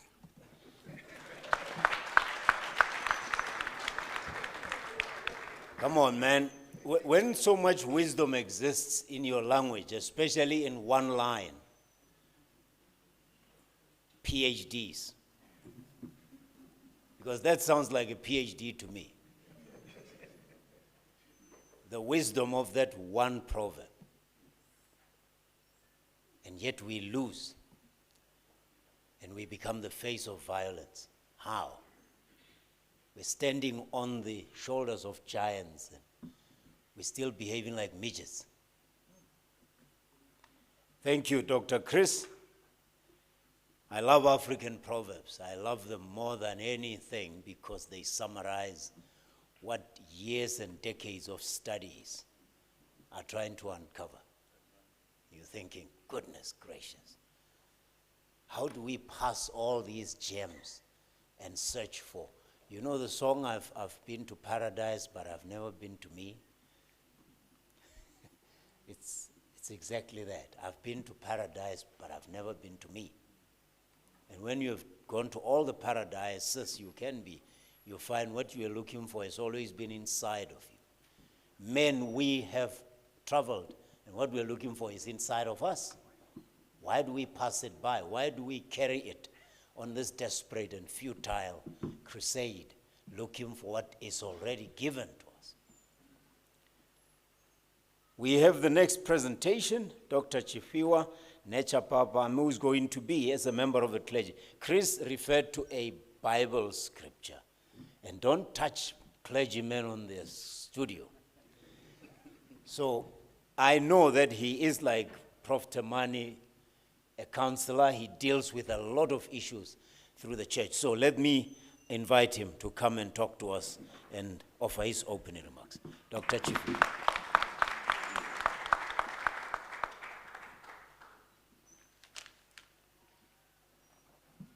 Thank you, Mr. Victor.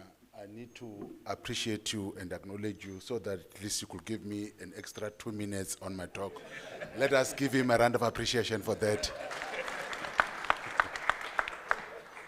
I would like to acknowledge my principals who are here, the professors and the Deputy Vice Chancellor in our midst, Professor Madaje, for the opportune time that has been given to us, not forgetting the mighty woman in our midst, Dr. Rapakwane. May we give her a round of appreciation for organizing such a wonderful time. Mine is to paint a picture of who men are. It has been said in the introduction that men camouflage their problem. Men camouflage their problem. In most of the counseling that I've been, men, they don't speak the truth. They rather give you something else while they are hiding the real issue that is itching them. I'm very much pleased that I'm talking before young men who are in our midst, and they can relate to what I'm saying. When a boy proposes a girl, it's very rare that he will come up with the truth. I've been a boy at one stage where, when you go to propose a girl, you rather go to a friend and ask for nice clothes. Then you go there, you impress. And the girl will be saying, but, when are you still going to come up with that nice tracksuit? Only to find that it was a borrowed tracksuit, it was not yours. Culturally, men and naturally, they are not talkative. I think it is because of the anatomy. With ladies, they've got 2 compartments of speech. With us men, we've got only 1 speech area. But in that arena, we have got a very big space of keeping secrets. The reason that sometimes you'll find your sister, your half-sister and your half-brother, the day your father passed on.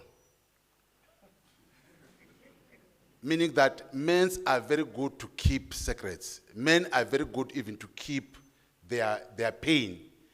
They don't usually bring their pain to the forth. And I'm pleased that we're having this platform where we're saying, as much as the culture informs us not to cry, it is not correct.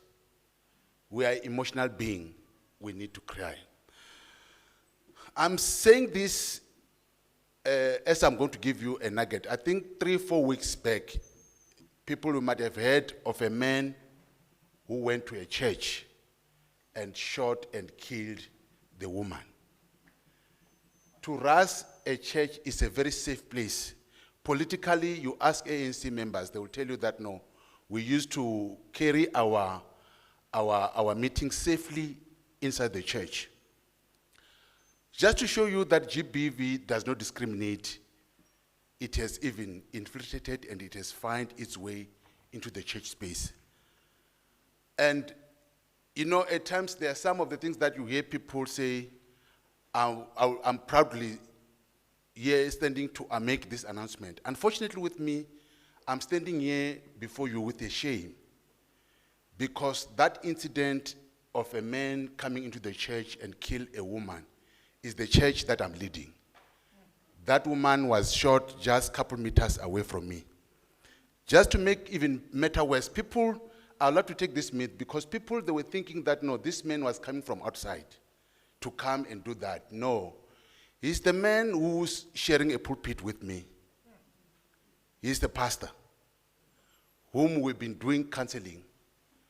But in most cases, we men, instead of making our feelings and our emotion vulnerable, we rather play a victim. We are ever accusing the woman. This woman this woman that. And of which it is not on. I'm here to encourage men to speak out. And when you speak out, please speak the truth instead of camouflaging the problem. So I'm standing here saying, men, when an opportunity comes, it's not like the opportunity is not made available for men to speak. We are still going to have an opportunity for question and answers. You will never come up with your issue. You rather fabricate a question while you know that you've got a problem, but you rather fabricate something else. So men, let us speak the truth. Thank you so very much.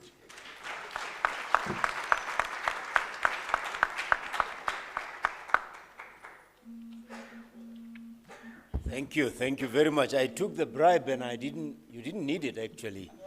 You were the most brief and the most direct to the point. Thank you very much, Dr. Chifiwa. I appreciate that message, and I would like you to tell me why it is that men like to keep in.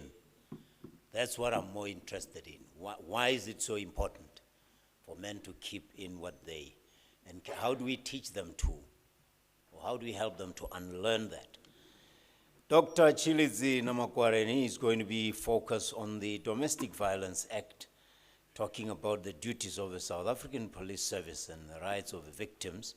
Let's welcome Dr. Chilizi. All right, I know you are getting tired, but if you really are going to talk about such a tough topic, the applause must be a little more enthusiastic, please.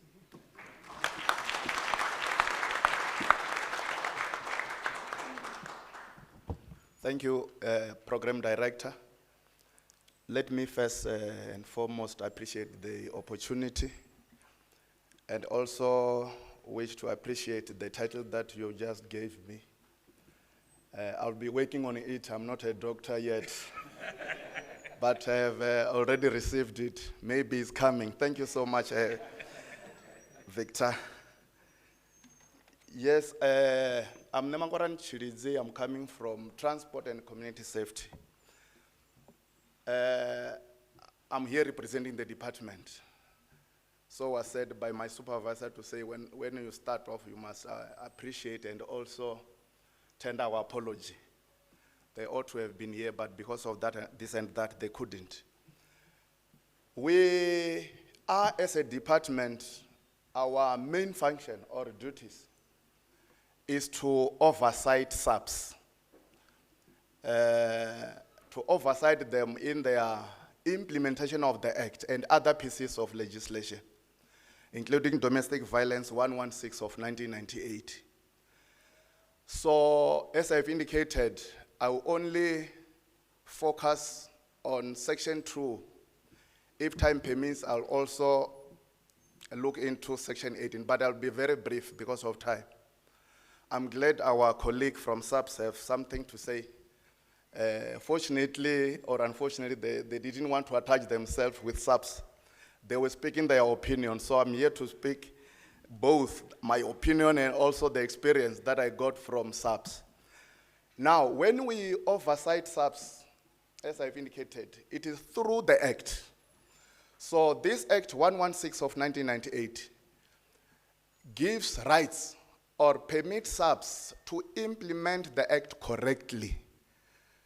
Section 2 of that same, of domestic violence permit or gives them power to assist, that is number one. Number two, to give information to the complainant. That is basically what they are entitled to be doing. Whenever a complainant comes to their station, they are to assist and also give information. To assist with what? Whatever that comes with domestic violence, whether he or she want to apply for a protection order or to open a criminal case, SAPS are duty bound to give such person, he or she, as to how best that can be done. So most often we find, when we oversight them, that SAPS, instead of abiding or trying to show the way, the victim, they become a social worker of some kind. They then refer or say to the victim, please go and find one another. This issue is not that much. And sometimes when the male counterpart, whom we are seated here for, when male come, somehow they are being mocked and called names. How can you come here being offended by your wife? Sometimes in the Venda language they will say, which is not how it should be, according to this act. They are to give assistance and information that will lead to opening of a protection order or applying for a criminal case. But SAPS are not doing that. We have a case similarly that emanates from that around Makonde. Somewhere 2018, there is a, what we call, very many. It is under Toyando, but Makonde, it was a satellite. I was failing to get that word. When a victim went to that station, instead of taking them through the paces of assisting and giving information, SAPS members said, no, please go and find one another. And guess what? Within 3 days, that particular person couldn't find any way out of what was happening at home. He then killed the 2 poor children. So that is why at some stage, the people who are suffering are our children, not ourselves, who are in this predicament. So most often when we run around the province, we tell them not to be social worker because they are not. They must play by the rule, and the rules are to assist and give information to the complainant. Now, when they are being chased away, this male counterpart, this then aggravates the tension. They then became very worried and confused, such that somehow they took their life. So we are saying when they come, all that we need to do as SAPS is to assist as per Section 2 of the Act. Now, Section 18, as I've indicated that maybe I'll touch upon it. Talk about failure by a member. A member is SAPS, is a policeman. Failure by a member to articulate or to play by the rule is a non-compliance or a misconduct, which then also lead to a serious punishment, which can range from verbal warning, written warning, suspension, and at some stage it can lead to expulsion. But even with that clause, SAPS are still playing as if they are social worker. I'm sorry to say this, facing to my friend there. But this is the information that we are preaching, to say let's go and apply the act correctly. So that is why male and to counterpart, when they don't get joy, when they come to our station, they went out being like a madman, such that they kill whoever they meet, because at home they are not getting joy. At SAPS, they are also being chased away. So from where we are saying, let's play by the rule and assist our victim when they come to our police station. Thank you so much.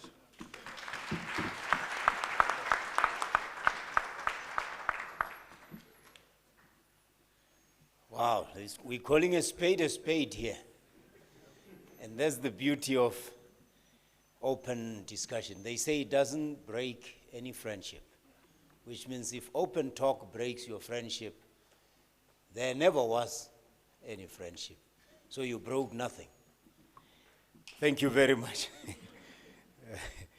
We move now to second last opening remarks, and none other than Chifiwa Tidiela, who will gonna talk about the women's role in educating their children and sensitizing them about gender-based violence. Chief?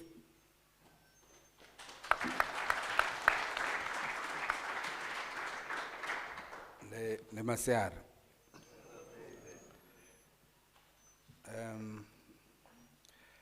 DVC, when I was invited to say I must come speak, I just jumped into the opportunity, looking at the other speakers to say, you know, it's doctors and professors. So hopefully soon I'm also going to be Dr. Chief today. But for me, I think it's a bit sensitive, but I think this is the platform where such things needs to be said. Where I think generally, for me, in my opinion, in this problem of GBV, I think more women have a bigger role to play. They have more responsibility. I know, you know, we're looking at men, it says men this, men that. But I think GBV, people say, is a men problem. I think it's a human problem, where each and every individual or as a person needs to come and take part or play their role. There's a saying where they say it takes a village to raise a child. I can also make an example maybe from where I come from in football, where you play a match and you have 11 people in the field of play. You know, some are strikers, some are defenders, some are midfielders, you've got goalkeepers. But because you're a striker and your role is scoring goals, it doesn't mean should you find yourself next to the goalpost and the goal is going in, you'll say, I am not a goalkeeper. The goalkeeper must save it. It's your role to also save because it goes to the same team. If we lose together. If we win, we are all winning. So for me, women play a much bigger role because they have power. I just don't know why women don't know it. I think everything that men does, we do it because of women. Somebody was asking to say when you go propose a woman, at the beginning you find if you are a man, somebody even had to go borrow a tracksuit to go to propose a person to look the part, which to me means that then the woman actually has power to make a man do anything or everything. The problem comes in, once she says yes, that power moves over. I don't know how. But I think if women were to keep that, your men will always be in line. You know, I am not married. I've never really been married.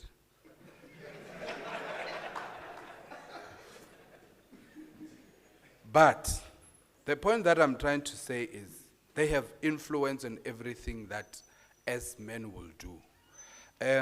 Women are even much closer to, you know, mostly they say mother of the nation because everything that we do, whether we are a boy child or a girl child, your major influence still comes from your mom. I remember one of my favorite movies, Forrest Gump, where this lady had a child who his IQ was a bit low or very low. He also had braces on his legs. He couldn't walk properly. And then people would stare at this boy. And then his mother taught me, says, no, man, if God wanted everyone to be the same and everyone to be normal, everyone would have had braces.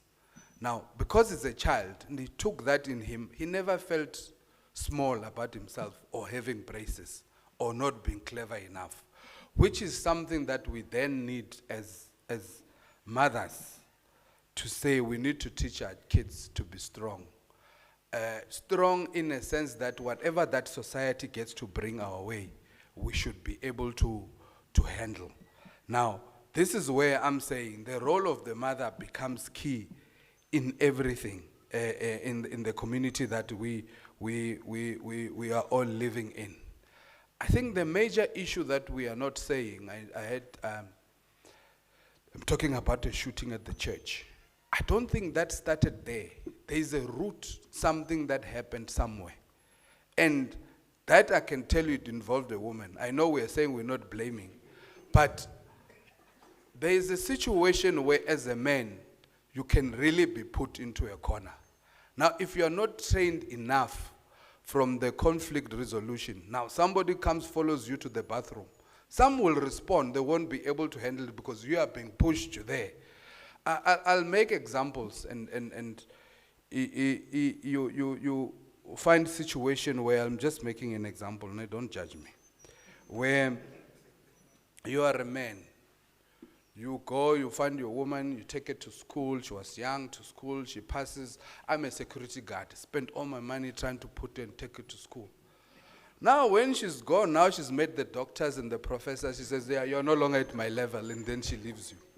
How do you think that person is going to feel if they're not trained enough to be able to do those things, to handle such things? So I'm saying they sound a bit awkward, but it's serious things that lead people to doing things that generally they would not do, which is a role that I'm saying some women are really playing and pushing. There's nothing wrong if you don't want a person to say, I think we've had enough, and you cordially say, I want to go. Now some will start other relationships or other things out there that then belittles you as a man. Remember, we are looked at, as men, we are looked at as the leaders in the community and all those things. I said I was never really married, ne? So, no, I'm just trying to put a point. So, I had a relationship which was with a popular person, also known. When we broke up, I was not worried about having broken up because that has happened too many times. The only worry was everyone knew about it. Now you'll walk in the street, people will be laughing, you think, they are laughing at me. So that is what became a killer. That is what led to depression and other things. So that's why I'm saying there are certain things that, as kids when they grow, we need to be trained in certain things to be able to handle certain situations, especially with society and the pressure that we find ourselves with those kinds of things. We don't only have a club, we also have a church. And so once I find a microphone, we don't stop talking. I think we can stop there, and the rest we can take care as we go.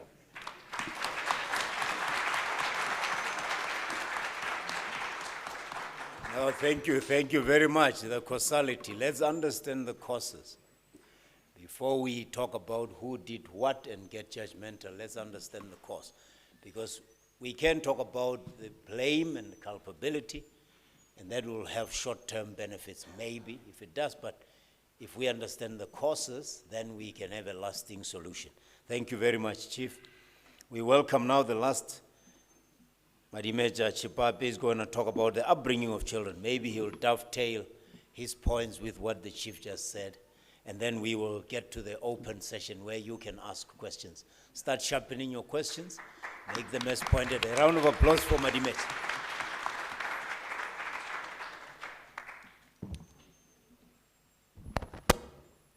Program Director, Prof. Mazivatela. Director of Gender Desk, Dr. Rapakwani. Our facilitator, Mr. Victor Humeswana. My fellow panel members, SAPs, all stakeholders who are here,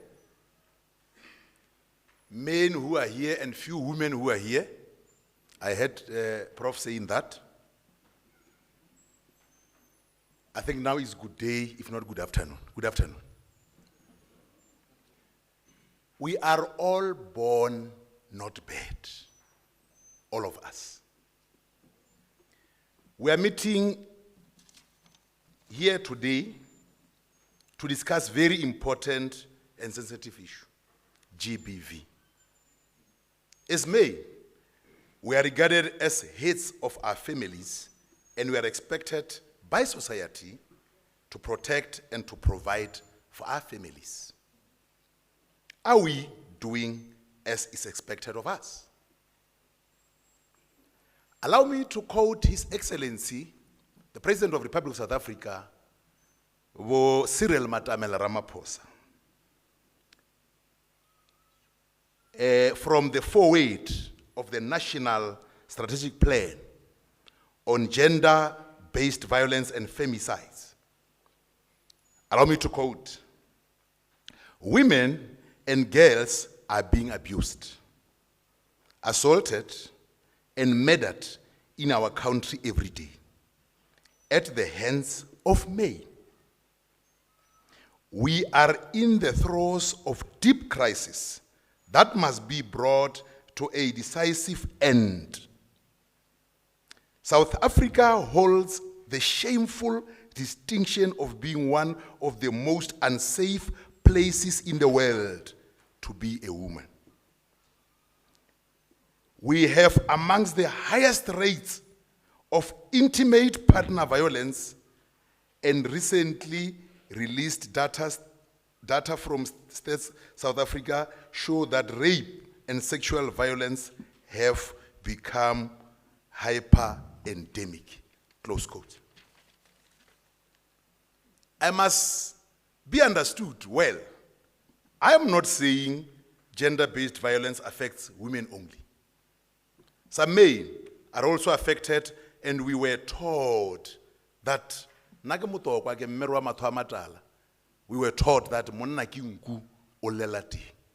I think you even heard from bar safety to say when you are a man and you go to police station, but you start ka stoko ba uli silu o ka ste batale ya mosadi.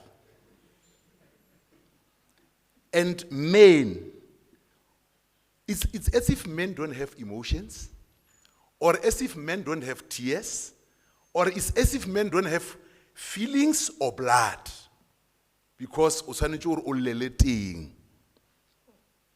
And men, usually this leads to mental depression, and consequently men commit suicide, or they end up being involved in GBV. My approach in life is to be solution orientated. Hence, as a teacher, I think the medicine here is to educate. Input is important. We must not focus on the output and glorify GBV. We must talk to the input so that our output can be informed by the input. And the input, as a teacher, we need to teach. There are slogans by churches. I'm also going to church, and would have placards, "Not in our name, not in our name." Slogans can never help. We need to be practical. We need to be very much practical. Now, I tried to go through the National Strategic Plan. It has got 6 pillars. And I think today here, we are on pillar number 2, which is prevention and rebuilding social cohesion. Now, as a teacher, I was taught at a college to say, a child is born a tabula rasa. Meaning, a child is born like a blank sheet or a blank slate.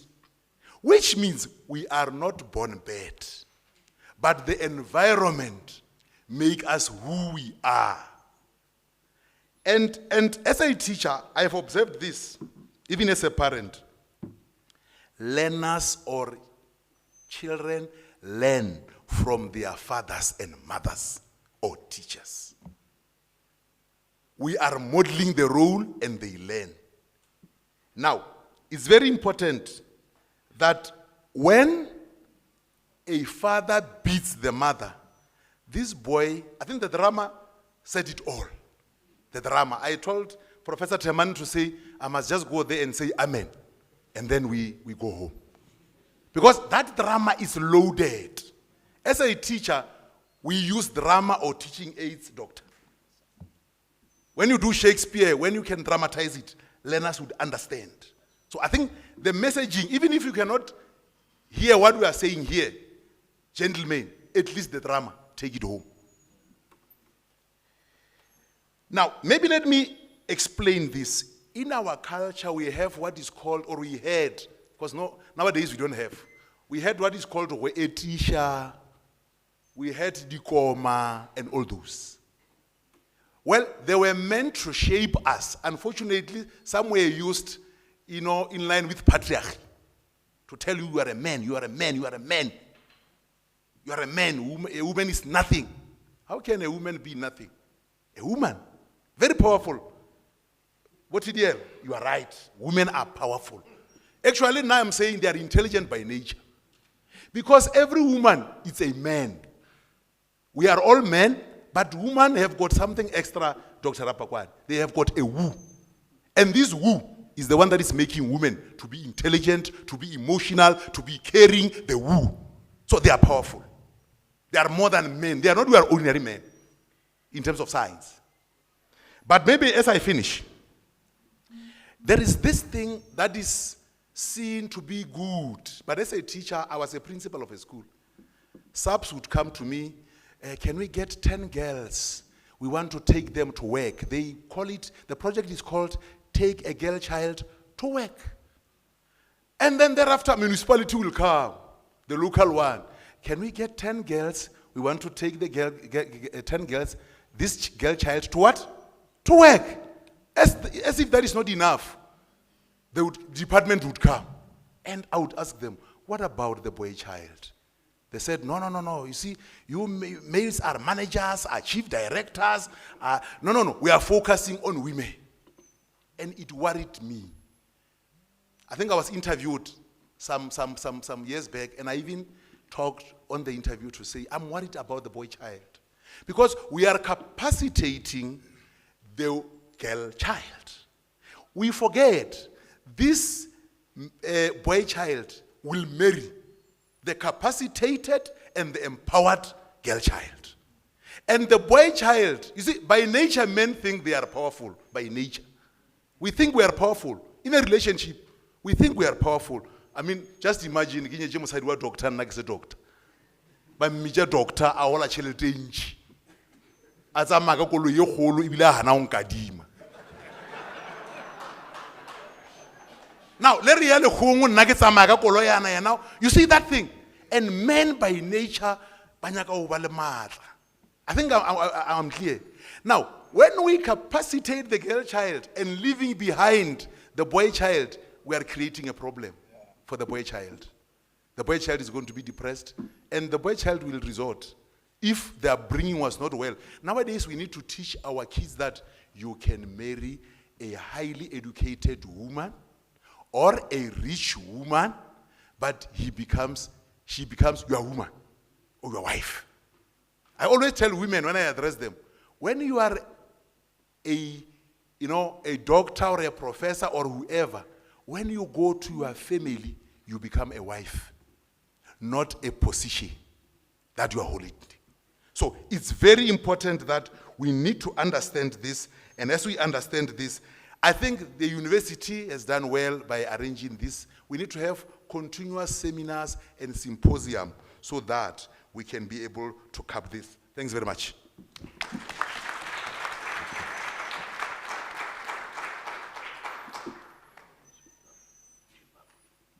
Thank you, Mira. A round of applause for all panel members.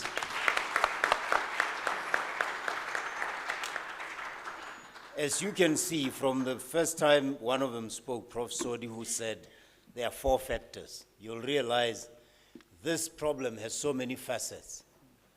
And if we are going to, is it Prof. Madaji who talked about eating an elephant in small chunks? As long as you take your small chunk, a small bit, and chew it hard, we will be fine. Don't try and tackle it. It's a monster. As a society, as a community, maybe we can attack it. But for that to happen, each one of us must play their part. Gentlemen, thank you very much. For the first time, I'm not ashamed to have only men on a panel. Yeah, a round of applause. Yeah, the gender. I must say this applause was led by the Gender for Commission Equity in Limpopo, so it's a genuine applause. Let's hear questions and comments, and I said you may also ask questions to one another. Unfortunately, time is always going to limit us. I'm trying to see if we can finish no later than 1:30 with the questions, which gives us under 30 minutes for this question and answer. Therefore, when you have a question, just make it as pointed as possible. Whether you're also allowed to make comments. Okay, I see 3 hands now. I've seen 3 hands here. I'll come to you. I'm gonna stay here for 3 at a time, hit it straight, and then let's hear. We have a mic. Yeah, we have you're gonna have to run, boy. You gotta run, man. I mean running, yes. Go here. All right, and then go next to the camera. All right, introduce yourself, please, quickly, and just make your point or ask your question. If it's a question, direct it, and specifically, the right panel member will take the point. Prof? Thank you. Good afternoon. Thank you very much. Maybe with Madimecha can respond, but also Dr. Chifiwa also can respond. The province of Limpopo has not performed well in education, especially in matric results for the couple of years back. It picked up this year around. Somehow it has performed relatively better. But that better performance seems to have coincided with reports of increasing resurgence of corporal punishment in high schools. How much that contributes also to the societal understanding and the crafting of violence itself? Thank you. All right, gentlemen, you've noted that. I'm not going to take an answer now. Please note it. Decide who's going to answer. And then we will take the neighbor there. Shaviro, go ahead. Thanks very much. My name is Morore Skukune. I'm the chairperson of Azanian Philosophical Society Student Chapter. So part of our discourses are to question gender, and based on readings of In My Father's House, Western Epistemology of Gender, there was a perspective, not really in the previous discussion, on what is the girl-child perspective towards the father. Taking it to industrial time, the role the father played of going to work, coming back, at work being called a boy, spitted on the face, and coming back and taking the frustrations at home. So it led to the arising of, organizations like institutions like feminism, and there is a question of what is the relevance of feminism in African context, and in this case the role that a father played in the industrial time, it finds its expression. So the question today posed is how does feminism help to curb gender-based violence? The question is, how does feminism and related institutions perpetuate, particularly the law, perpetuate gender-based violence? Thank you. Excellent, thank you very much. Let's take the other question, and then we need the mic back here. The other mic, that is. No, you can bring it to the front here. Paul. Yeah, thank you so much for this wonderful program. It's so educating. I would like to thank each and everyone for the contributions. Yeah, mine is sort of a commentary on all the things that have been said. So, in my belief, I stand to be corrected. I believe like a man, like it's a divine nature, it's a divine privilege for one to be a man. That's my first belief, right? So I believe that men should be raised properly in a way that they won't end up being abusive. Men should be trained. Is like I'm saying that if you're a man, the other thing you should be going around is not going everywhere, planting your seed and not ending up taking care of those children. It's one of the reasons which is leading to the problem. Yeah, because some of these behaviors are fatherless behaviors which are being demonstrated later on, which will later on cause things like abuse. The other thing also I want to comment about is about that thing like we are having a problem of culture and the law. If we are to check our culture, like where we come from, it's like it's sort of a patriarchal like society which say that a man is naturally above the woman. Hence, the men also end up paying things like lobola and stuff. Now we have the law which says that everyone is 50-50. So now we are having a problem which is like a conflict of interest, where a man feels like he's entitled. Because if you pay lobola, some people, they don't understand the concept. They believe that since I've paid for something, now I expect it to function in a certain way that I want to. So failure for a woman to behave in a way, to function in a way that I want, it is going to be a problem, because people are not like understanding, because the law is saying that we are equal before the law, but someone is saying that I paid lobola, so someone has to listen to me. So we are now having those kind of problems. Thank you. Okay, thank you very much. Who wants to take the lobola one first? You know, possession. No, seriously, possessing someone because you paid an amount. Just briefly. Thank you, Chief. If I may, I just think we've moved a whole lot from culture and understanding why certain things were done. Initially, I think lobola was just a relations forger. There's nothing on price or whatever. It was just a symbol of saying, you know, this, you know, if you go, the pastors will tell you, the Bible even says that a man will leave his family and go form his own family. So that was not about that. I think the major thing was not necessarily an understanding. But also when you come to your 50-50 issue, people tend to lose it. It can't be 50-50 on everything, because we are not strong. We don't have the same strong suits. You know, in a partnership, somebody is strong there and the other one is strong there. Now the problem comes when you want to all be the same. Ours, in the football space where I was now, there's a long howl about women football, saying, you know, women should be paid the same as the men. But you need to build the women football. It just started yesterday. You need to build it so that it can get to that level. Then you can fight about the money. But the money must also be coming in the same way. Sponsors must come in. Interest from the public must be at the same level as the men's one. Then we can say, yes, let them get paid the same. So we just jump to 50-50 to say it means equal without necessarily doing the work and building things up.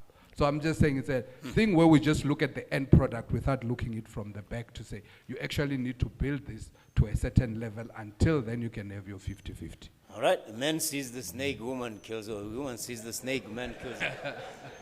Let's focus on the results, not what percentage you bring. Don't undermine the role and impact of capitalism on how we think. That value is money. They are two different things. There's value and then there's money. Just like there's price, and then there's value. The price is a measure of the value I attach to what you are offering, but it can change very quickly, depending on scarcity, but value is value. Okay? So we focus too much on money, that if you pay the money, you carry more weight. Young people are refusing to listen to their uncles and aunts at a funeral when discussions are being held as to what should happen. Yeah, but you shut up, you didn't pay. I'm paying for all this. It's very hurtful and very indignant, because then it takes away the value of what society or family means. I'm bringing all the money, then I can do things the way I want them to. Really now. When you were born, how much money did you pay to be born? Okay, who wants to talk about feminism and its role or its impact or relationship with us? Yeah, maybe I can venture into this one with regard to the role that feminism may be playing in the context of gender-based violence. I talked about toxic masculinity, which is the perception that I'm great and I'm going to dictate terms at all times, and that can have its own consequences. Now, just to maybe narrate it a little bit with the story of a gentleman in Greek mythology called Narcissus. Narcissus was in that time, he was so much in love with himself, extremely so much in love with himself, that he went to the river and looked at himself in the river, and he saw his image, and he just realized, I'm so beautiful. And in that process, because he was so consumed about self-love, he was trying to hug himself in the water. And the story goes, he drowned in that process. Now, if you have somebody who is so much consumed about themselves as males, so that's an extreme element. And on the other hand, you have a woman who may be also too consumed about themselves, basically indirectly talking about extreme feminism now, which basically gets to a point where we would say it disables a person from doing what they're supposed to do. So if you have these two extremes in a relationship, you are likely going to end up with a very, very toxic setup there, and the consequences are going to be very dire. So I think if you have a lot of something, for instance, a lot in terms of masculinity and a lot in terms of the feminist push, you are ultimately going to have an environment where nobody wins. We all become losers. So I think it all depends in terms of how far we take these things. Yeah. Thank you, Prof. Let's just, I think somebody else mentioned about the role and the frustration of, what is it, take a girl child to work. Now, if you look at it, if you think, yeah, it's you, Madimej. Sorry? I'm saying the point about feminism, and now linking it to just as men should not be intimidated by the success of women, the same way that women should not overrate their success to the point that they forget their role. So I am okay until I earn a salary. And then I become a different woman. Although there are dynamics, because men in their power in the house dominate even how resources are allocated, including your salary as the man. Now the man will say, yeah, but when a man earns an income, he also gives some of it to the wife. And then the wife will say, but we take more responsibility for household chores and responsibilities. It's unpaid labor, so I can claim. You see where the discussion is going. Money brings this whole equation into disarray. But what would you comment about feminism and its impact? Yeah, I think maybe let me, before I even talk about the matter, this was said by a woman, Mamuruti Farisani. She said, when women or a woman is having her position, we sometimes say money would change a person. She said it's not correct. That's why I'm bringing the issue of upbringing. There are girls who are from rich families, but they respect their husbands. There are girls who are highly educated, but they respect their husband. So it's about the upbringing. That's why I'm factoring in the issue of education. Nowadays, we need to teach our kids. I also talk to my daughters. We need to teach them such that they must understand that their position or their, richness or whatever must not go to their brain. There is a part that I love, cerebrum, the seat of intelligence. We need to tell them that money must not change them. Actually, Mamuruti Farisani is saying, when we change, like let's talk about us men. If I get money and I'm married, I leave this mkhekulu high, kaonyaka 16 kabaraka the astro pairs. Because to me, money makes baninyana banyake. Do you understand me? Kore you are overfishing when you have got money. Asori chelete ya uchenjani. Kao yao is like that. I see. Because there are people with money but are not doing what when you are doing. Right, excellent. So that is that. Thank you. Thank you very much. The question about corporal punishment, as Prof. Ntomela is asking, and the link between Limpopo results improving, but also incidences of corporal punishment. I mean, could we say that violence has been put to use here and produced better results? I know he's not saying that, but he's saying there's a concurrence of these two factors. We can't just ignore if or not there is a correlation. Thanks very much, facilitator. Yeah, you see, because I'm a teacher, I know I'm from this background, and I'm not going to protect anyone here. Corporal punishment has been abolished. And I can say, you see, when you talk about, we use, as teachers, we use what is called alternative methods to corporal punishment. When I was growing up in the 70s, there were kids who were beaten by their fathers with, heavy objects. Fortunately, I was not beaten by my grandmother, who was my school principal and a teacher. But I turned out to be a teacher. But those who were beaten heavily, they are in jail now. So beating will never make a man a man. Which means I'm not going to, there is no report that is saying results have been improved because it's a view and opinion. Has been increased because of corporal punishment. Maybe it's one or two schools. No, he's not saying that. He's saying, that's why I said there is a concurrence. When two things exist concurrently, it doesn't mean one caused the other, but he is a scholar, so he's wondering if some of the schools in the desperate attempt to improve results did not relapse. Oh, now I understand that. Yep. But what I can say is that I think for the improvement, maybe let me talk about the improvement, but then I'll come to this one. For the improvement, I think Limpopo has introduced other alternatives or interventions. Like learners are now going to school on Saturdays and Sundays. They don't go to church, Muruti, Prof. They are no longer going to church. You see them Sunday going to schools. They have introduced what are called camps because they are saying these kids go to your taverns and shebeens and they dance for Munata and Makazi. Nice musicians, but they must have time to dance.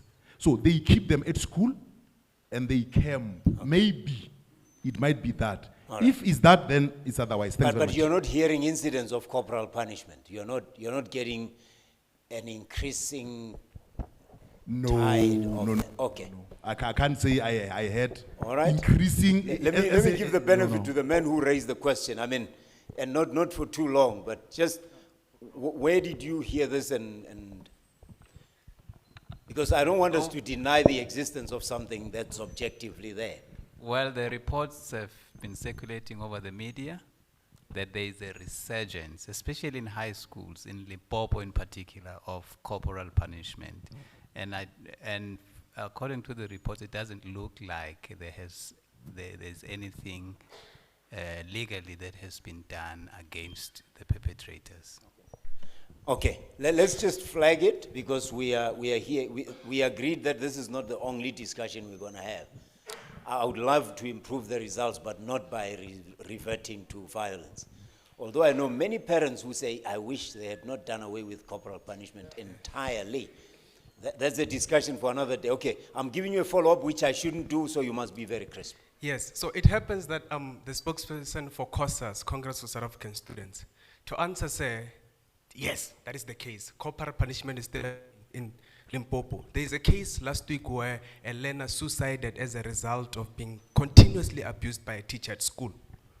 So, Sir is trying to answer as a representative of the department, but the reality is corporal punishment is happening. I was in the interview with Chef FM yesterday. Parents think the teachers will continue beating children. And I feel they are not yet educated on pedagogy really. They don't understand how to transfer information from one place to another without inflicting pain to children. So it's happening. We are scared of these teachers and principals at high schools, and that's what maybe makes us pass. Thank you. All right, let's not be conclusive about it, but let's agree that there are incidents of this and it's a resurgence. Let's monitor it, because we will only see probably in 15 years what might have been ignored. Okay, let me take another round of questions because we are going to run out of time. I'm going to try and balance this. Fortune, and then I'm going to come to you so that I don't stay. The gentleman with the red cap, please introduce yourself when you speak, because if I don't know your name, then you remain nameless. And then when you finish, sir, just push it down the road to the man with the, okay, not on your row, the one in front. Okay, Fortune, go ahead. Fortune Ralpele, from Marketing and Communications. It was Yes, I'm that biased.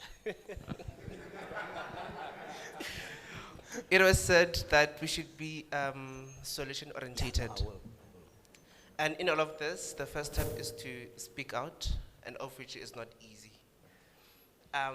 What platforms or initiatives can we use to get men to speak up? The drama also showed a perception about molestation, which basically gave me an idea that the coach raped the boy. Another perspective from this context led to violence towards members of the LGBT community, particularly men. What are your views, and what can we do to change or stop this? Thank you. All right, thank you very much. Chris, are you going to hazard a guess on that? Or who was dealing with the, okay, I don't want to go back to the same, but getting boys to speak up. Somebody talked about that, emphasized. Okay. All right, so I'll give it to you. All right. Now you can bring the question. Okay. Let's thank you, Fortune. Let me have that question over there. Hold on to the mic. You'll start with the question. Go ahead, sir. Thank you, Chairperson. My name is Mativi Dikharose. My question is directed to Prof. Sodi. It is evident that our country does not take initiative, especially when GBV affects males or men.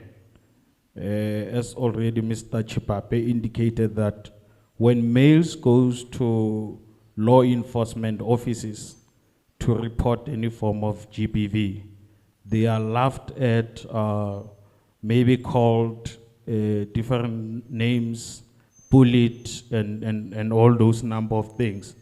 So from my perspective, it now becomes a gender-based violence when it affects females.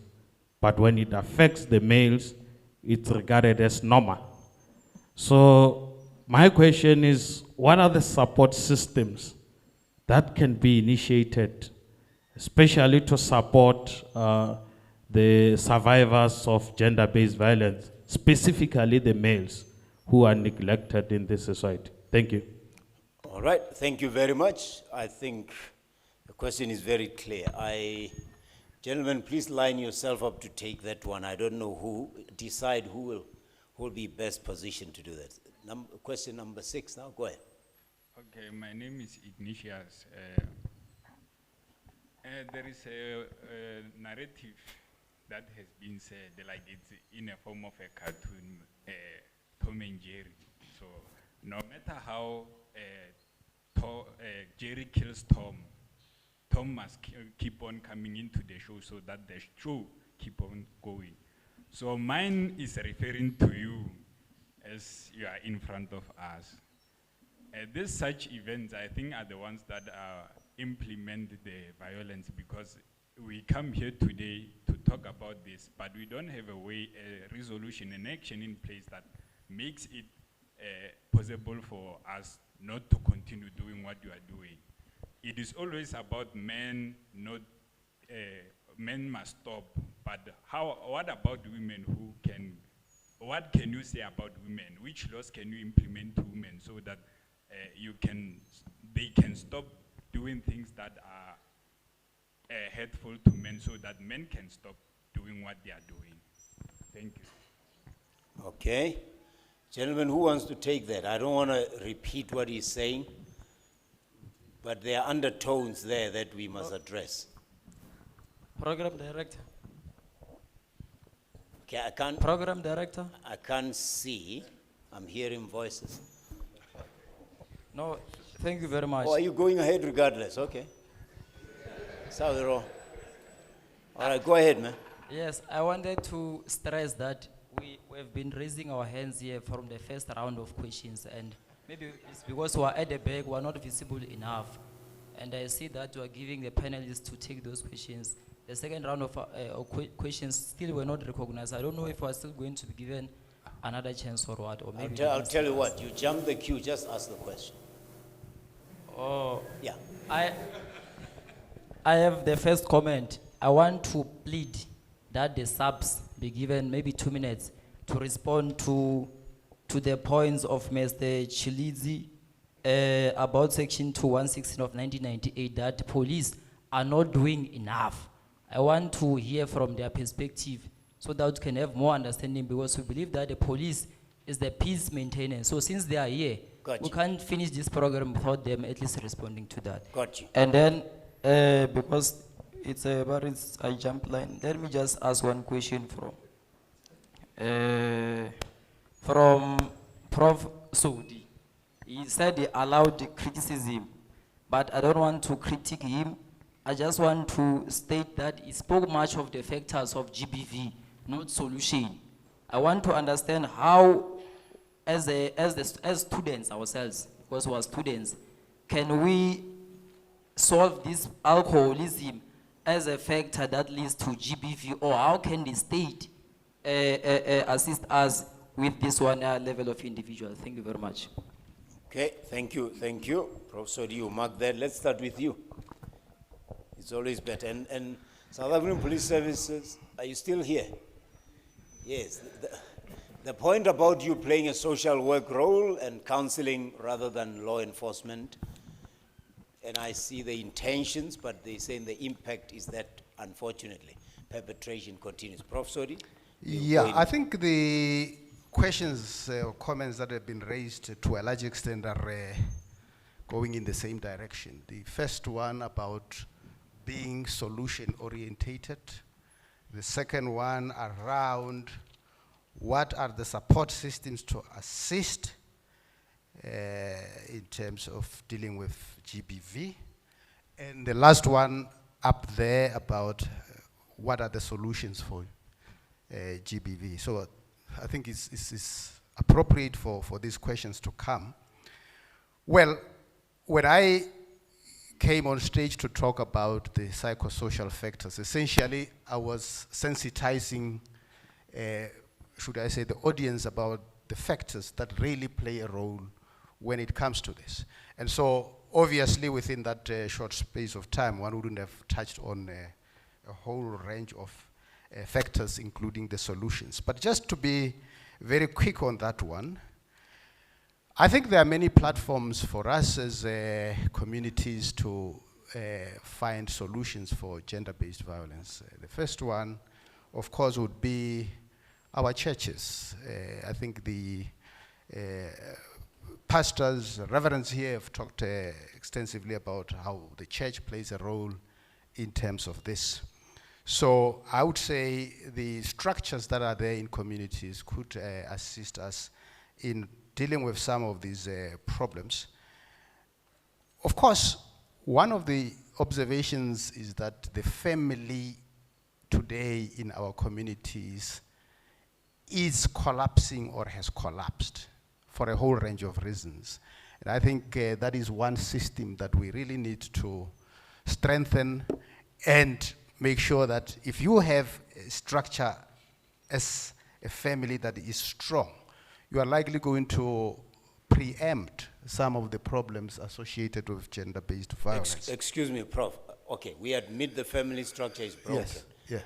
There must be a transitional phase between now and when the family structure has been restored. Yes. What institutions could be put in place to bridge that gap until we have restored the family? So I hear Prof. Tamani talks about schools, but as a mental health specialist, I think I was obviously going to be biased to say the professional platforms. In the university, for instance, we have the student counseling service, we have the student health center, and we would have professional mental health services in the hospitals, in the clinics, and so on, so that if we feel we have problems that are beyond our ability to cope with, those are the appropriate platforms that could help to deal with some of these things. Yeah. Prof. Temani, do you want to? I wanted to say that schools and Chipapes here and others from education, I think the curriculum needs to be, we can use the curriculum. We need to, there's a subject there called life orientation.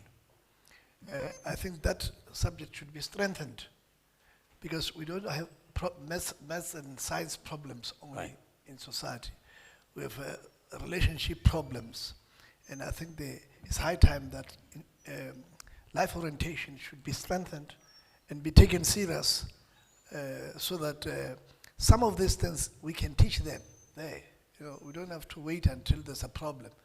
We can teach grade 1, grade 2, how to relate to the opposite sex and so on and so forth. But it doesn't carry as much weight. Do you think there's the place to position it if already even in your APS it doesn't command as much? Yeah, and I think this in other words, are we not putting something core in the recreational space and then risk continuing for it to be a peripheral issue? You see my point? Yeah, but I don't know. But education researchers as well as practitioners should reflect on the importance of social, emotional learning. Dr. Chris, you use play to pass the message. Thank you. What is the role of the arts in this whole thing? Precisely, I think perhaps in the new African setting, we have been ignorant of the use of dramatic enactments, performance, dance, music. In the ancient Africa, I mean, dance, drama, performance, performative arts are part of the daily experiences of human beings. We learn our history, we learn the languages through songs, through music. People walk on the farm through music, they dance while they walk. You can see the toy of South Africa. You can see how you can get entertained while people protest, and the message is never lost. The Commission for Gender Equality, they are here. At some point, they have taken our play from the university around and passed the message of GBV to the society. And we must understand that drama is the most social of all activity. Let's play about serious things. I think somehow we are too serious about serious things. Let's play about it. My foremost comedian in the whole world is our brother Trevor Noah. Trevor Noah talks about difficult things in a very unserious manner. Right, but let me ask you. And we leave the environment excited, entertained, and we learn. Let me put you on the spot about your play, Ghost Twerkers. Yes, sir. Which, whenever it happens, even I got annoyed last year because you put it up in Tiro Hall and there were rape scenes in there, and I saw young people getting excited over that, and I thought, gee, we are missing the mark here. What has your experience been about going so graphic over gender-based violence and the impact that you believe such an approach can have on the change of behavior or at least understanding of the problem? I remember the occasion, and it's appalling, but it's not unexpected. People, especially young people, are frivolous about serious things. When we take this play all around, we have seen in the same setting, while some people, ignorant people who do not understand what we're doing, while they are laughing and jesting, we have seen pockets of people crying and weeping. We can't separate these incidences in the society. While there are people who are improving societies, are abounding, we have people who are destroying society. So we have them in pockets all around. The play has actually opened the seriousness of the issue of GBV. We made it so graphic because the real situation is graphic. The real environment when perpetrations are done is graphic. And we as dramatists, we're not supposed to sugarcoat incidences. We're supposed to bring it to the limelight and for the people to see exactly, because drama is a portrayal of the society. It's a representation of the society. And we can't be quiet about serious things, but we can play about it, and people will learn. Could it be, I see your hand is up, could it be that maybe, you know, when people like me come here and they put on a suit and tie to portray a certain suave image, comb your hair, everything, be well-groomed, do you believe that there's a risk there, Dr. Makwareni, to downplay the real problem in the name of decorum? You see where I'm going? That, oh, don't talk like that. Don't be so graphic. Even in the way we don't like children to swear. You know, Dave Chappelle says one of his friends, a comedian, used profanities in comedy, and people say, how can you be so vulgar? And he said, I use profanities in my comedy because I live a profane lifestyle. So I don't have an insect infestation in my house. I have cockroaches. Now, if me saying cockroaches upsets you because your appetite is going to be affected, tough luck, because my appetite is permanently destroyed. You see where I'm going? Is there a risk that in the name of decorum and being very well-groomed gentlemen and ladies, we could be sugarcoating, like Chris is saying, the reality, and then denying ourselves the opportunity to address the problem head-on? Yeah, thanks very much, facilitator. But before that, I want to... No, please. Oh, this one. No, I really want you to address it, because I'm worried that it might even be the reason, inadvertently on your part, you'll come back to it. I want you to say, be frontal about it. No, in my view, I think we are too much, what should I say, graphic or what? You see, in the past, the television was, showing us things that are educative. Nowadays, they are too explicit, and even kids want to experiment. So with this one, portraying, rape scene, in my view, I'm not for it. I'll come back to you about the second point you wanted to address. I see a counter view right there. And gentlemen, let's debate this thing.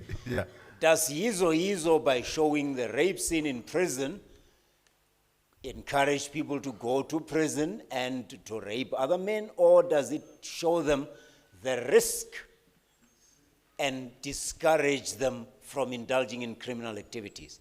Let's talk about this causality, please, for a while. Chris, I'll come back to you. Thank you, our anchor. I think this is two-way. In a way, when some of the people see these graphics, they deter them from going that road, because I don't think it is within the imperative of the media to, in a way, advocate all the wrong things. However, in the same wavelength, you find people trying to emanate what they've been seeing. So it's a dual kind of a concept. Okay. Chief, and then Chris, and then we'll move to the other questions, Chupape, so that I don't deprive you of the chance. We're out of time, but I'm carrying on because I think... I was just trying to get him not to get there. I think we should not look at one scene. Something cannot be hidden. Now, if that is being showed, you need to have the holistic view to say, what message was it sending? You needed to watch everything from beginning to end, because there must be an end where it ends, to show you at the end to say, that was bad, or by doing this, it's going to lead you to that. But sometimes you need to see it. Sometimes they say experience or visuals are the best teacher. Right. So I think we can't go just to say by showing that it then judged by just being that part. We need to have seen the whole thing, then we can be able to make a conclusion. Okay, Chris, last two. Oh, Professor, do you also want to chip in? Okay, is it something else? I don't want to suppress, because you talked about the 4 factors. No, I thought maybe the microphone is going the other side, but now... Okay, yeah, exactly. It's staying in your neighborhood. Okay, Chris, go ahead. Speaking about graphic and all of that, I agree only but a bit. Sometimes because of our prejudices, we try to undermine the experiences of other people. There are people whose only healing came after shark attacks at the beach. The only healing came when they returned back to the same place where they were attacked. I had an accident. I drove into the track of a train 12 years ago, and the train came, dragged my car for almost a lifetime, 15 seconds or so. The car was damaged, but I was retrieved from the car and the two other occupants. Whenever I traveled home, before then, for about 6 years, whenever I watch a movie or I drive through a train track, I had this fear, this phobia. Even watching a movie, if I hear the blaring of the horn of a train, I have this fear. So whenever I traveled back home, I will visit the incidents, the scene of the incidents. I got closure after 6 visitations. My personal experience. Now, my students who were actresses in this Ghost Workers play, but many of them, about 90% of them, have been victims of rape. And at some point, I will call my mama, hey, that was powerful. You were crying. She said, I wasn't acting. It was real.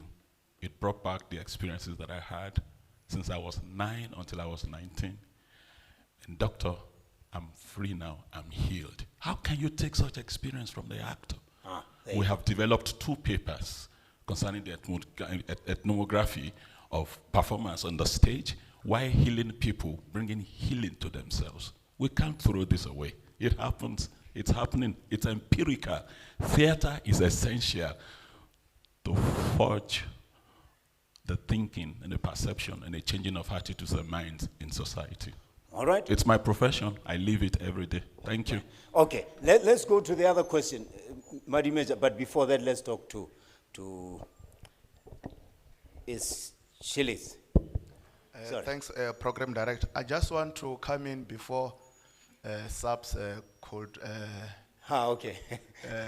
respond. Okay. Because I was trying to paint the picture for the whole stations in the province. Yes.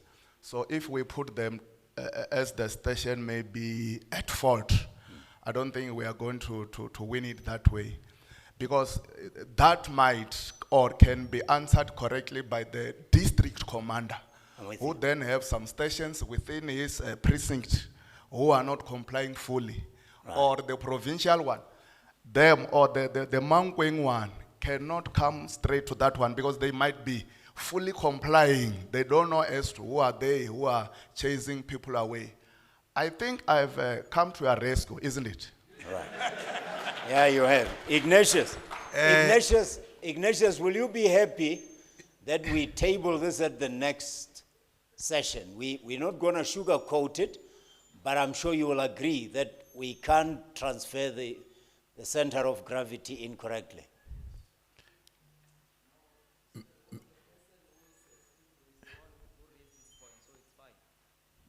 Okay, switch on the mic, please.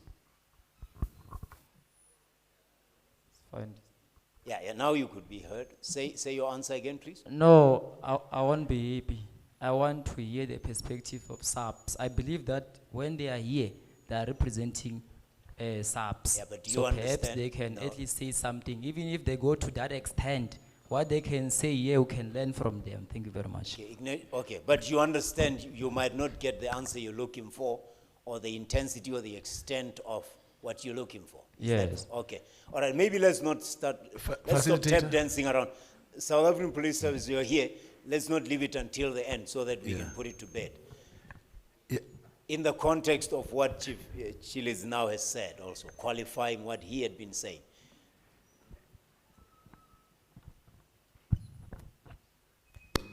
Thanks, the program director, all professors here, and the academics. I am Sergeant Mamabolo Monate from the Provincial Communication Media Center in Polokwane. Yes, I cannot deny what my fellow speaker said or agreed. I'm saying if it happened there, we have the name tag, and we have the name tag, and it's it's his duty to report it further. Because as he said, no, it might be happen somewhere there in Vembe district. We are here sitting in Capricorn district. I'm not denying there, but I say our duty is to treat the victim of gender-based violence according to the section 116. It's true, it's basically said what we have, what we must actually do and follow. We must treat the victim of gender-based violence with fair, respect, dignity, and we further have the victim, the VEP room where he or she, if he has a problem, we take him or her to that isolated room and get information and help her with respect and dignity. I thank you. I want to deal with the issue of men who are affected by gender-based violence, because I don't think we have it in the support systems particularly. All right, go ahead. Yeah. My two brothers said, this must not be a talk show. And I agree with you. Because most of the time, facilitator, we have talk shows. Let's have a plan. Number one, maybe let's talk about the issue of subs.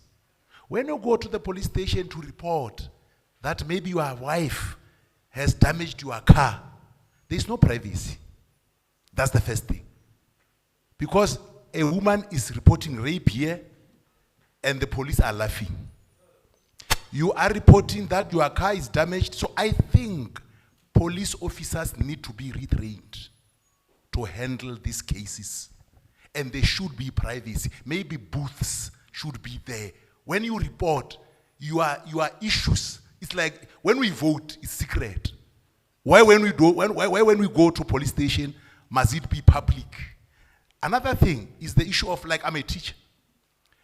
When I was a principal, we used to collect data for learners. Now, a teacher would go to the class. He wants to collect the data, facilitator would say, those who don't have parents, stand up. There is no privacy. Those who have one parent, those who have, you see, when I passed, I felt pity for those kids. Some don't even know their fathers. Now, we need to have a way of dealing with issues. So my advice to SAPS, I'm having their boss here, is to say review how you handle cases in your police stations. Like us as teachers, there are issues that can be addressed by your psychologists and your social workers. We are not trained. I've done psychology, but we need to have, so I think my submission is that, another thing is the issue of men that are pushed. Professor Teman talked about it. Some men go to beer halls because they are pushed in their beautiful double-story houses. It's safer and quieter at the beer hall than in the double story. That's a hard one to imagine, eh? Yes. So, Dr. Rapagwan, I think sometimes, maybe next time, have GBV for women to say, please treat your husband well. It's very important that they must be told that we are afraid of them. Sometimes, allow me to pause. All right. Prof Sodi, the alcoholism story, because it's a symptom of something and it's an escape as well. Yeah. It is true that alcoholism or the abuse of alcohol and other substances is actually a symptom of a bigger problem. And that problem could be at the individual level, it could be at a relational level, it could be at a community level or at a societal level. So we may not necessarily succeed if we then just go to deal with this individual, one individual with the problem without addressing the other factors that are in this interaction with this person ultimately becoming an alcoholic. So it is a very serious problem, but I think the immediate one, as I've indicated earlier, is there are platforms where people could go and deal with these problems quite in a safe environment. Your therapy spaces in terms of the psychologists, the social workers, the hospitals, the clinics, in the church and so on, so that you ultimately deal with sort of the immediate problem. But on the other hand, I think it is up to society and institutions like ours to come up with solutions that would be long-term. But those ones, as I've just talked about, is basically short-term solutions. All right, Chris, you want to help with alcoholism? Yes, just an icing on the cake of the performance area. When Dr. Rapakwana sent me to represent the university at the Limpopo legislature last year, I took the men who performed today to the place. I called CMLA, said, sit down, I want you to write a play. I was raised by my parents. I experienced love, I experienced both parents. I said, you and your friends are probably going to be more in-depth, aware of what it is to be raised without a father and all of that. Write the play. He wrote the play, he and his brothers, they acted the play. I supervised it. Just in Yana, it's their work. When they got to Limpopo legislature, they had a great round of applause, and today we celebrated them. We were celebrating real-life experiences of young people, people who have gone through trauma, who now can perform it. Why are we healed? Why do we feel that we got something from it? Because it's real. We cannot cover the things that happen in the secret when we come on stage to perform. That's why we celebrate actors, because they bring real-life event on the stage. You have wept before at funerals, and someone comes on stage and weeps like, hey, is that weeping? You have wept before after you lost someone beloved to you. No one can pretend on the stage. That's why we clap, we applaud actors, because they come on stage to relive our own experience. It's not easy. We should be celebrating actors rather than condemning them. The art of work should not be condemned. Rather, it should be celebrated. Mental health is a bigger issue than we give it credit for. And the habits and cultures and traditions that we follow are very counterproductive sometimes. And we can't evolve sufficiently with the changing times to make sure that we do things and respond relevant to the times that we're here. Prof. Madaji, I'm sure you are aware that your teaching and learning portfolio now just got even more challenging, much bigger. As you can hear, the young men, they're saying we should incorporate this into the actual curriculum. But when we talk about having regular sessions, I'm encouraged. Because the more we talk about things, the more we get a chance of uncovering the truth. And as long as we uncover the truth, we don't sugarcoat it, and we don't judge one another. When somebody says something that you find very crazy, it's not your duty to howl at them, it's your duty to understand them, where they are coming from. Even the craziest of things, because you might also sound like craziest to somebody else, relative to where they stand. There was a lot that I learned from here, and I hope that just like the gender desk is trying, we will continue. Dr. Rapakwana, you're a superstar. Whenever you suggest these sessions, I think this woman is crazy. And then I realized, no, she's on the money so much. This is one of those sessions. Gentlemen, unfortunately, I have to run somewhere. I'll hand over to Prof. Ramatsibatela here, who has very competently and ably run this program to help with the closing remarks and just winding up and sealing everything into the session that we are way behind. We're way behind, but I'm sure we have made a lot of progress. That's the contradiction of life. You get this negation of negation, I suppose. Okay, thank you very much all for being such a good audience and participants. I'm sure that we will get somewhere as the University of Limpopo. There are more serious problems than others, and others are personal nature, others are communal, societal, but as long as we continue converging and talking to one another without judgment, with listening without prejudice, we will make the right kind of progress, and that's what civilization means. Thank you very much. A round of applause to our panel members, please, ladies and gentlemen. Wonderful. And a round of applause to all the wonderful questions that we have heard. Thank you very much. My job now is to take this thing to an end, because I'm waiting for the item number 10 announcements. And I'm hoping that it will address the energies that we have expended here, that they will be replenished somehow with some foodstuffs that need to give us more energy. So let's quickly round off to number 10. Number 7, can we have Advocate Magambi, please come and give us reflections about, he is the head of department in mercantile and labor law. Let's give a round of applause for Advocate. Thank you very much, Program Director. I will try to be very fast. Me and Hanga, we are not good friends. All right, let me start off by saying, and there is another one that talks about a child, which says, "Ngwana asali lufela ngozwini." The reason we prolong is because as men, we have been keeping it inside. And Doctor, you brought that platform.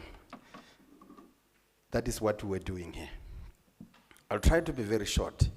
Issues like this, we become personally very touched. And let me start by saying, Doctor, we appreciate for this platform. And of course, to me, this is something of a very precious and rare platform, which of course, it will always stay with us and we must keep it on. And why I'm saying it is a rare and a privilege, of course, because we have never, since I joined the institution, we have never been given a platform like this. Of course, that privilege is intensified by the recognition of the fact that never before had we gather and have this. Right, going straight in short, I will start as well by uploading the drama. Fellow brothers was here. They came here and communicate with us. And as I was sitting, there are two things that I've learned from them. And the first one, it was unduly influence. Unduly influence is when somebody has power. The coach they were talking about. Somebody that has power who can use that power in a negative way to achieve whatever agenda and hating the other person. That is what I learned from the drama. And the second thing that I've learned as they were bouncing the ball was the power of speaking out when you have got issues. I've watched on social media, and there was one fellow on TikTok. I'm not on TikTok, but I'm on Facebook, so it gives me access to TikTok. That fellow, he said, one gentleman with a car took over my girlfriend, and I was with other guys, and I said, everything is fine. And he said, we were drinking, everything is fine. But he said, ebusuku, at night, he said he cried. So let's cry when we are supposed to cry, because by talking and crying, we less this burden that we're having. SAPS, they've given us a good message, and they've posed a challenge to you, Doctor. They said we need to have a follow-up. They said we need also to respond to the problems and find solution. And I think that is something that we ought to do as the university starting from here. I'm not going to say what Ntadeko Meatswana said since he has left. I will go straight to what our panel members. And to the panel members, I just want to say, everything that you have said, it was like you were in one room, you were preparing in one room, because what you were sharing with us, it's interdependent and interrelated. It's one and the same thing. It's culture, it's everything. And of course, Prof. Sodi mentioned, he went even deeper in a scholarly way to mention about the factors and everything. But there's one thing that it has touched me, is the issue of culture. Let us stop using culture to abuse one another and to abuse women. The lobola they were talking about. Young men, lobola is not about getting a platform to abuse somebody. Lobola, culturally, it is a way of saying we're expressing our profound gratitude. And we are saying, now that in this family we are 10, now we are 11.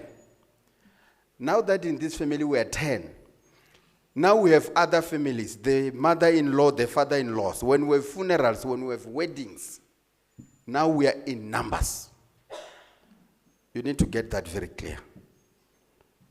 And they also spoke about the issue of religion. Religions, particularly the one that I believe in, which is Christian, it is a danger. I'm glad pastors are here. When we give interpretation, let's make it clear. Because a Bible doesn't do much of a favor to a girl child. It praises men. It also tells a woman to be submissive. And others, they abuse that. Because it also says when she submits, you must love. You can't beat somebody that you love. You can't rape somebody that you love.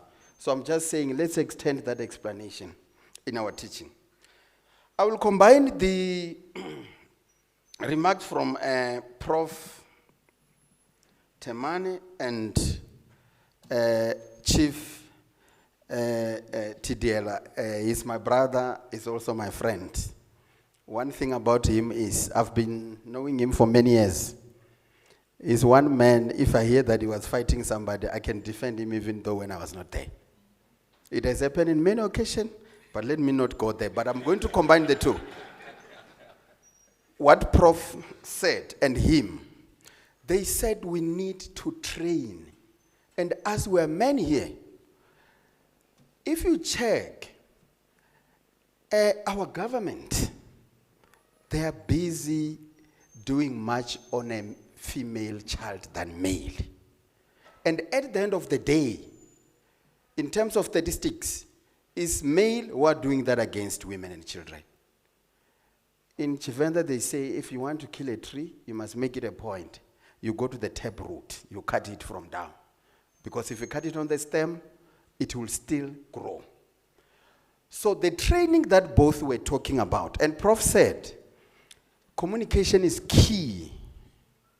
We must communicate when there are issues. There is other things that you have said. I teach one module in the School of Law called Alternative Disputes Resolution. He said, don't bring something that has happened previously. Biblical point of view, it says, when you go to solve a problem, when Paul sent the delegates to go solve a problem, he says to them, when you arrive, listen to them. And after you listen, you will know A was wrong, B was right. And he said, take B who is wrong to be the one who is right, and A who is right to be the one who is wrong. What does that mean? That in itself means the language you're going to use to solve, you will guard against to say, Mara, what were you doing? Same applies to the argument that Prof was talking about. Once you start to say, but last year, you said this, you're not going to solve. And on training that both they've said, let's train a boy child that majority of our fellow male who are in prison, they're there because they did not receive the training that Chief was talking about and Prof was talking about. You need to teach a male, you need to teach a male person that your girlfriend, your wife, sometimes when they lose it, they can come and poke you here on the forehead and say, you can't do anything. You need to be taught. He said he went to the bathroom and he was followed. If the fellow was taught or was well trained, he would have run from that bathroom and leave that particular house. So the training that we're talking about, let's train male that when somebody come and provoke you, the only things that you need to do is to move. Right. And men, we're in trouble. It's not easy. Right. And then I was listening to, hey, I love this one, Dr. Aguinol. He said a man sees a snake and a woman kills that particular snake. And he said, I won't say it the way he said it. The bottom line is, the snake, it must be one of the things that must be out. In essence, he was trying to say, it is our responsibility, both of us. The most important is let's eliminate whatever that comes, irregardless of who, whether it's a female, whether it's a male. And it also comes to the government. Let's address it both sides, male and also female. And I was also listening to Dr. Chifiwa. He said, we need to talk by nature, men were secretive. That is why when you arrive in police station, in Venda there is one artist who says, "Mapolisa bakosea." When you go to police station, you have that thing of saying, a man doesn't cry. And upon your arrival, if they can laugh, or when you look at their facial expression, you see that it seems they are judging me otherwise. There's no way you'll proceed. But you need that particular training to confront them, that you can laugh, but I've been suffering from this kind of problems from my wife. Right, he said, let's keep it up. Let's make it a point. And also, Dr. Aginola, he said, at some point we are human beings as men. And as a human being, we are not perfect as an individual. Hence, he said we must be vulnerable at some point as well. Because in men's world, it's only women who can cry and do all those things. So Dr. Chifwa said, let's make sure we talk, let's take the pain out. And as I conclude from what I've learned here, on the issue of ACT, when you talk about ACT, Professor, Doctor, you provoke us as lawyers to say their responsibilities as police. The issue of training should not only end with us. We need to train our police, because these are the only people that we trust on. In case you don't know, we trust you more than anything else. They say, if you say, "Mapolisa babereki, sinya and bate mawena utabona or bata utra," you will never say that again. So the training, to me, I know I've been there from my previous employer, assisting in Cape Town. And what I've learned in the training, we don't emphasize much on what's going to happen when you become a policeman. We don't emphasize much on what is expected of you, because you are part of the community. And this is happening, I've been part of it as well. Most of rape cases, they are reported on Saturday morning and Sunday morning. Why? It's after people indulge strategic drinks and agree, and in the morning, agreement is altered. And I've seen this. Police are also contributing. One female, she's raped every weekend. She's reporting 5-7 times. And when she comes, you'll hear them saying, "See how to solve this." It has happened not so long, right here in town. And when I arrived, the matter that they were fighting in, it was 2,000 rand. And the police said, "Hey, Mona, you are I don't want to mention the profession. The reputation is more than that 2,000 rand. And when the 2,000 arrived, the matter was sorted. The matter was not reported. What are we doing? We're saying this woman must continue generating money. And in short, I want to say, a deprived female of an opportunity, she becomes very dangerous to the society. A deprived male of an opportunity becomes very dangerous to the society. All right. So in terms of the law, of course, we need more training. We need to train them that when people are raping, these things are happening. From where I come from, the way I'm raised, my job was to look after the goats and cattle. This thing of cooking, the first time I cooked, I was doing first year at University of Venda. It was hard. I had to go through some training because my sisters were the one who were cooking and washing for us. But when I arrived, that needs to be changed. I've got 2 boys at home. We don't have kettles here. In Bendo, we don't have where we can put them, where I can say these boys must go there. It means these boys need to engage and do what even a female can do. So in short, I just want to say, we really appreciate. And of course, the presence of DVC to show that issues of men are very important. That office is very busy. For him to be here from morning until this time, then it means he cares about us, and we really need this kind of opportunity so that we interact. And I'm glad you have heard, and other decision will be taken, I strongly believe, from there. And to the panel, I will come on the law part in making sure that what we've agreed here today, we must sign for it, that this is not the first and the last. We are still going to go on, and it must be added by other activities, so that we must fight this thing of this animal called GBV. And in short, we want to express to our own students what you were saying. It's tough. And as a man, it is your responsibility that where you stay, in your class, in the football, wherever you are engaged, this message is for you, to make it a point that you share it with those who are not here.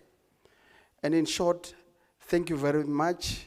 And I must say, I'm personally very touched, and I'm grateful for the opportunity. Thank you very much.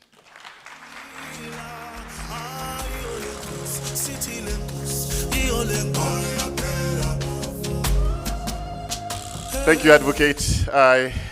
You say that if you want to see that the police are doing their job, break the law and you'll see. I've been to court, and I can tell you, you don't want to be in court. So these guys, what these advocates do, the kind of questions they ask you once you commit such things, is they will make you feel like, just take me to jail already. I don't want questions. Okay, the food smell is getting stronger. I need to move. Poetry, I loved it so much. Deborah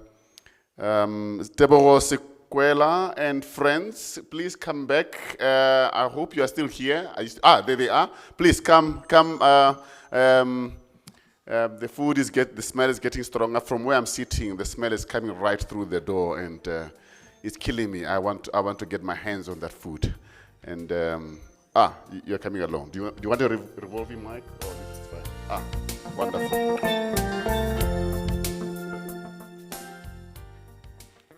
Botlhoko elela le pelo banna re gobetse fela ga re bolele. Botlhoko elela le pelo banna re gobetse fela ga re bolele. Bontši ba noletše ba re monna ke nkullela teng fela ke bona bodiba go tlatša bodiba ina masentshela bula mahlo samma o tla wela bodibeng. Botlhoko elela le pelo banna re gobetse fela ga re bolele. Isikhalo sexhoko elidala sixakekile sizawuxhasa ngantoni ungasixelelanga ngale meko xa usidala. Badala kodwa ngaphakathi baxhaphilile okosana ndibone aphethela imnyama ibhotile bendingayazi utata nentlungu bayazana. Botlhoko elela le pelo banna re gobetse fela ga re bolele. Paul the Poet, thank you.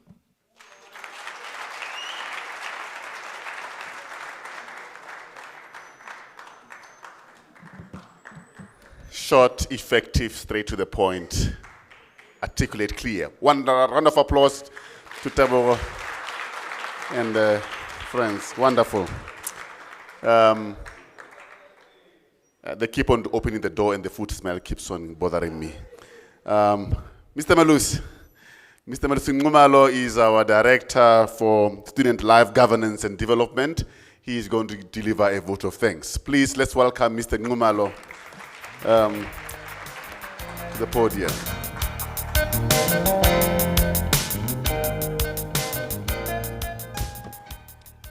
Good afternoon, ladies and gentlemen. Thank you very much, Program Director. I'll try my best to behave like our poet. Meaning I'll emanate my own height in that instance. Colleagues, thank you very much for being with us up until this time. But just to start with, I would like to really appreciate the Gender Desk Office, Dr. Rabakwane, for working with the technical committee to to think of this event. And interesting enough, it is really giving us the outcomes of what we were not anticipating. So it really gives us a feeling that there should be more of this going forward. I would also like to take this opportunity to thank the man who's been running this program. You are the man, Prof, as well. It goes to you. And then on top of it, I would also like to thank Teboho and friends. The little things you do in the front, I wish you had more time, but they are very heavy. And I hope the message goes through to everyone. And again, to compliment the author, Simala Disetso, the Brothers for Life. Your demonstration, I hope it has touched us as old men in this house. The things we do to young people, and then we blame them to being the lost youth when we as elders cannot take responsibilities. Young people are telling us through that drama that we are so selfish, we think of ourselves. We've left young men in a fatherless environment. And whenever they behave and portray that, then helping them, we judge them even more and say it's the youth of the 2000s. Let's reflect and let's see what have we done wrong ourselves and help them to be better people. And also, thank you to young people for empowering the older people, that is us here, to learn better how to handle ourselves. Equally, I hope also you have learned from wisdom of experiences of how others have felt it in life and how they've dealt with those situations. And then I will be so wrong if I don't thank Ntate Khomoswane, who was presiding with the team here on the stage for facilitating the panel discussion. We really thank you, him in absentia at this stage. And again, to thank the panelist members, Prof. Toleni Sodi, Prof. Mahlapahlapa Temane, I'm sorry, I'm pronouncing it in Zulu, Dr. Christopher Akinola, Dr. Chifiwa Nechapane, and Mr. Tsilidzi Nemakwarani, Mr. Chifiwa Chadiela, and lastly, Mr. Madimeja Chipape. Forgive me for pronunciation of surnames, I'm learning as well. So thank you very much for really spending time with us, with our students, with our colleagues in the university. It shows that we are the community and we are affected by one issue, and that is why your presence is here. And again, colleagues from the Mankweng subs, we really appreciate your presence here today. In doing that, may I just request, Reverend, if you can assist me here on the stage. I just want to hand over a gift of, a token of appreciation to our panelists. I'll be very quick, I'm almost done. I'm still in the poet's line.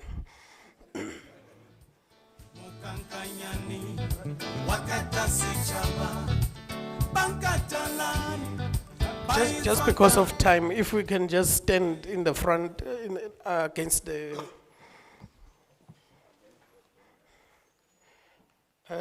can I request you, Prof, if possible, Prof Madaje, to come through so that we take a group photo with the colleagues.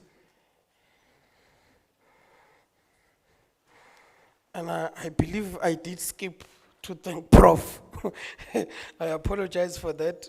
Prof, thank you very much for being with us the whole day. You are running the nerve center of the university, but you really spend more time making sure that the university is functional. Can you just hand them over? Give it to Prof. Just give them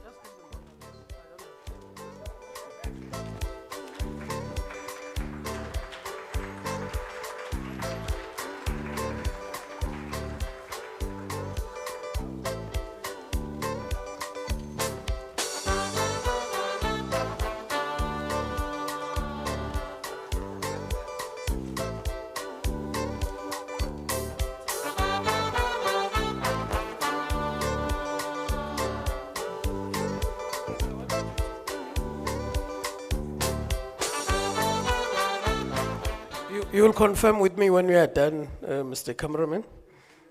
Ruben, you will confirm with me when you are done. Reverend is joining the group.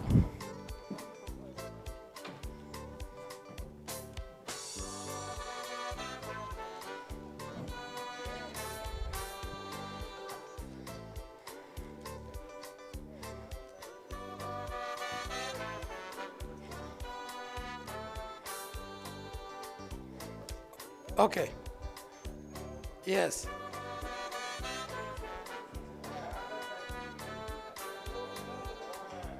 Can I call? Okay.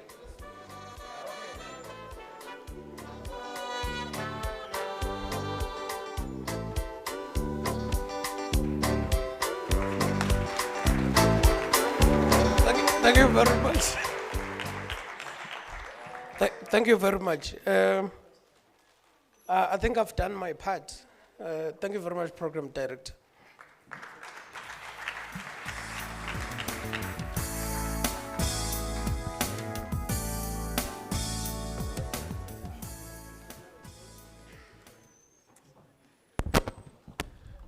Thank you, Mr. Ngumalo, for the great vote of thanks. And I think that concludes the session for us today, ladies and gentlemen.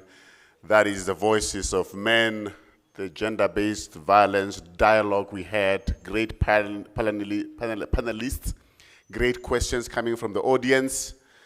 And this concludes our session for today. And now, round of applause, round of applause. As suggested, we hope that this will be frequent. This will be the start of many to come in a more frequent basis.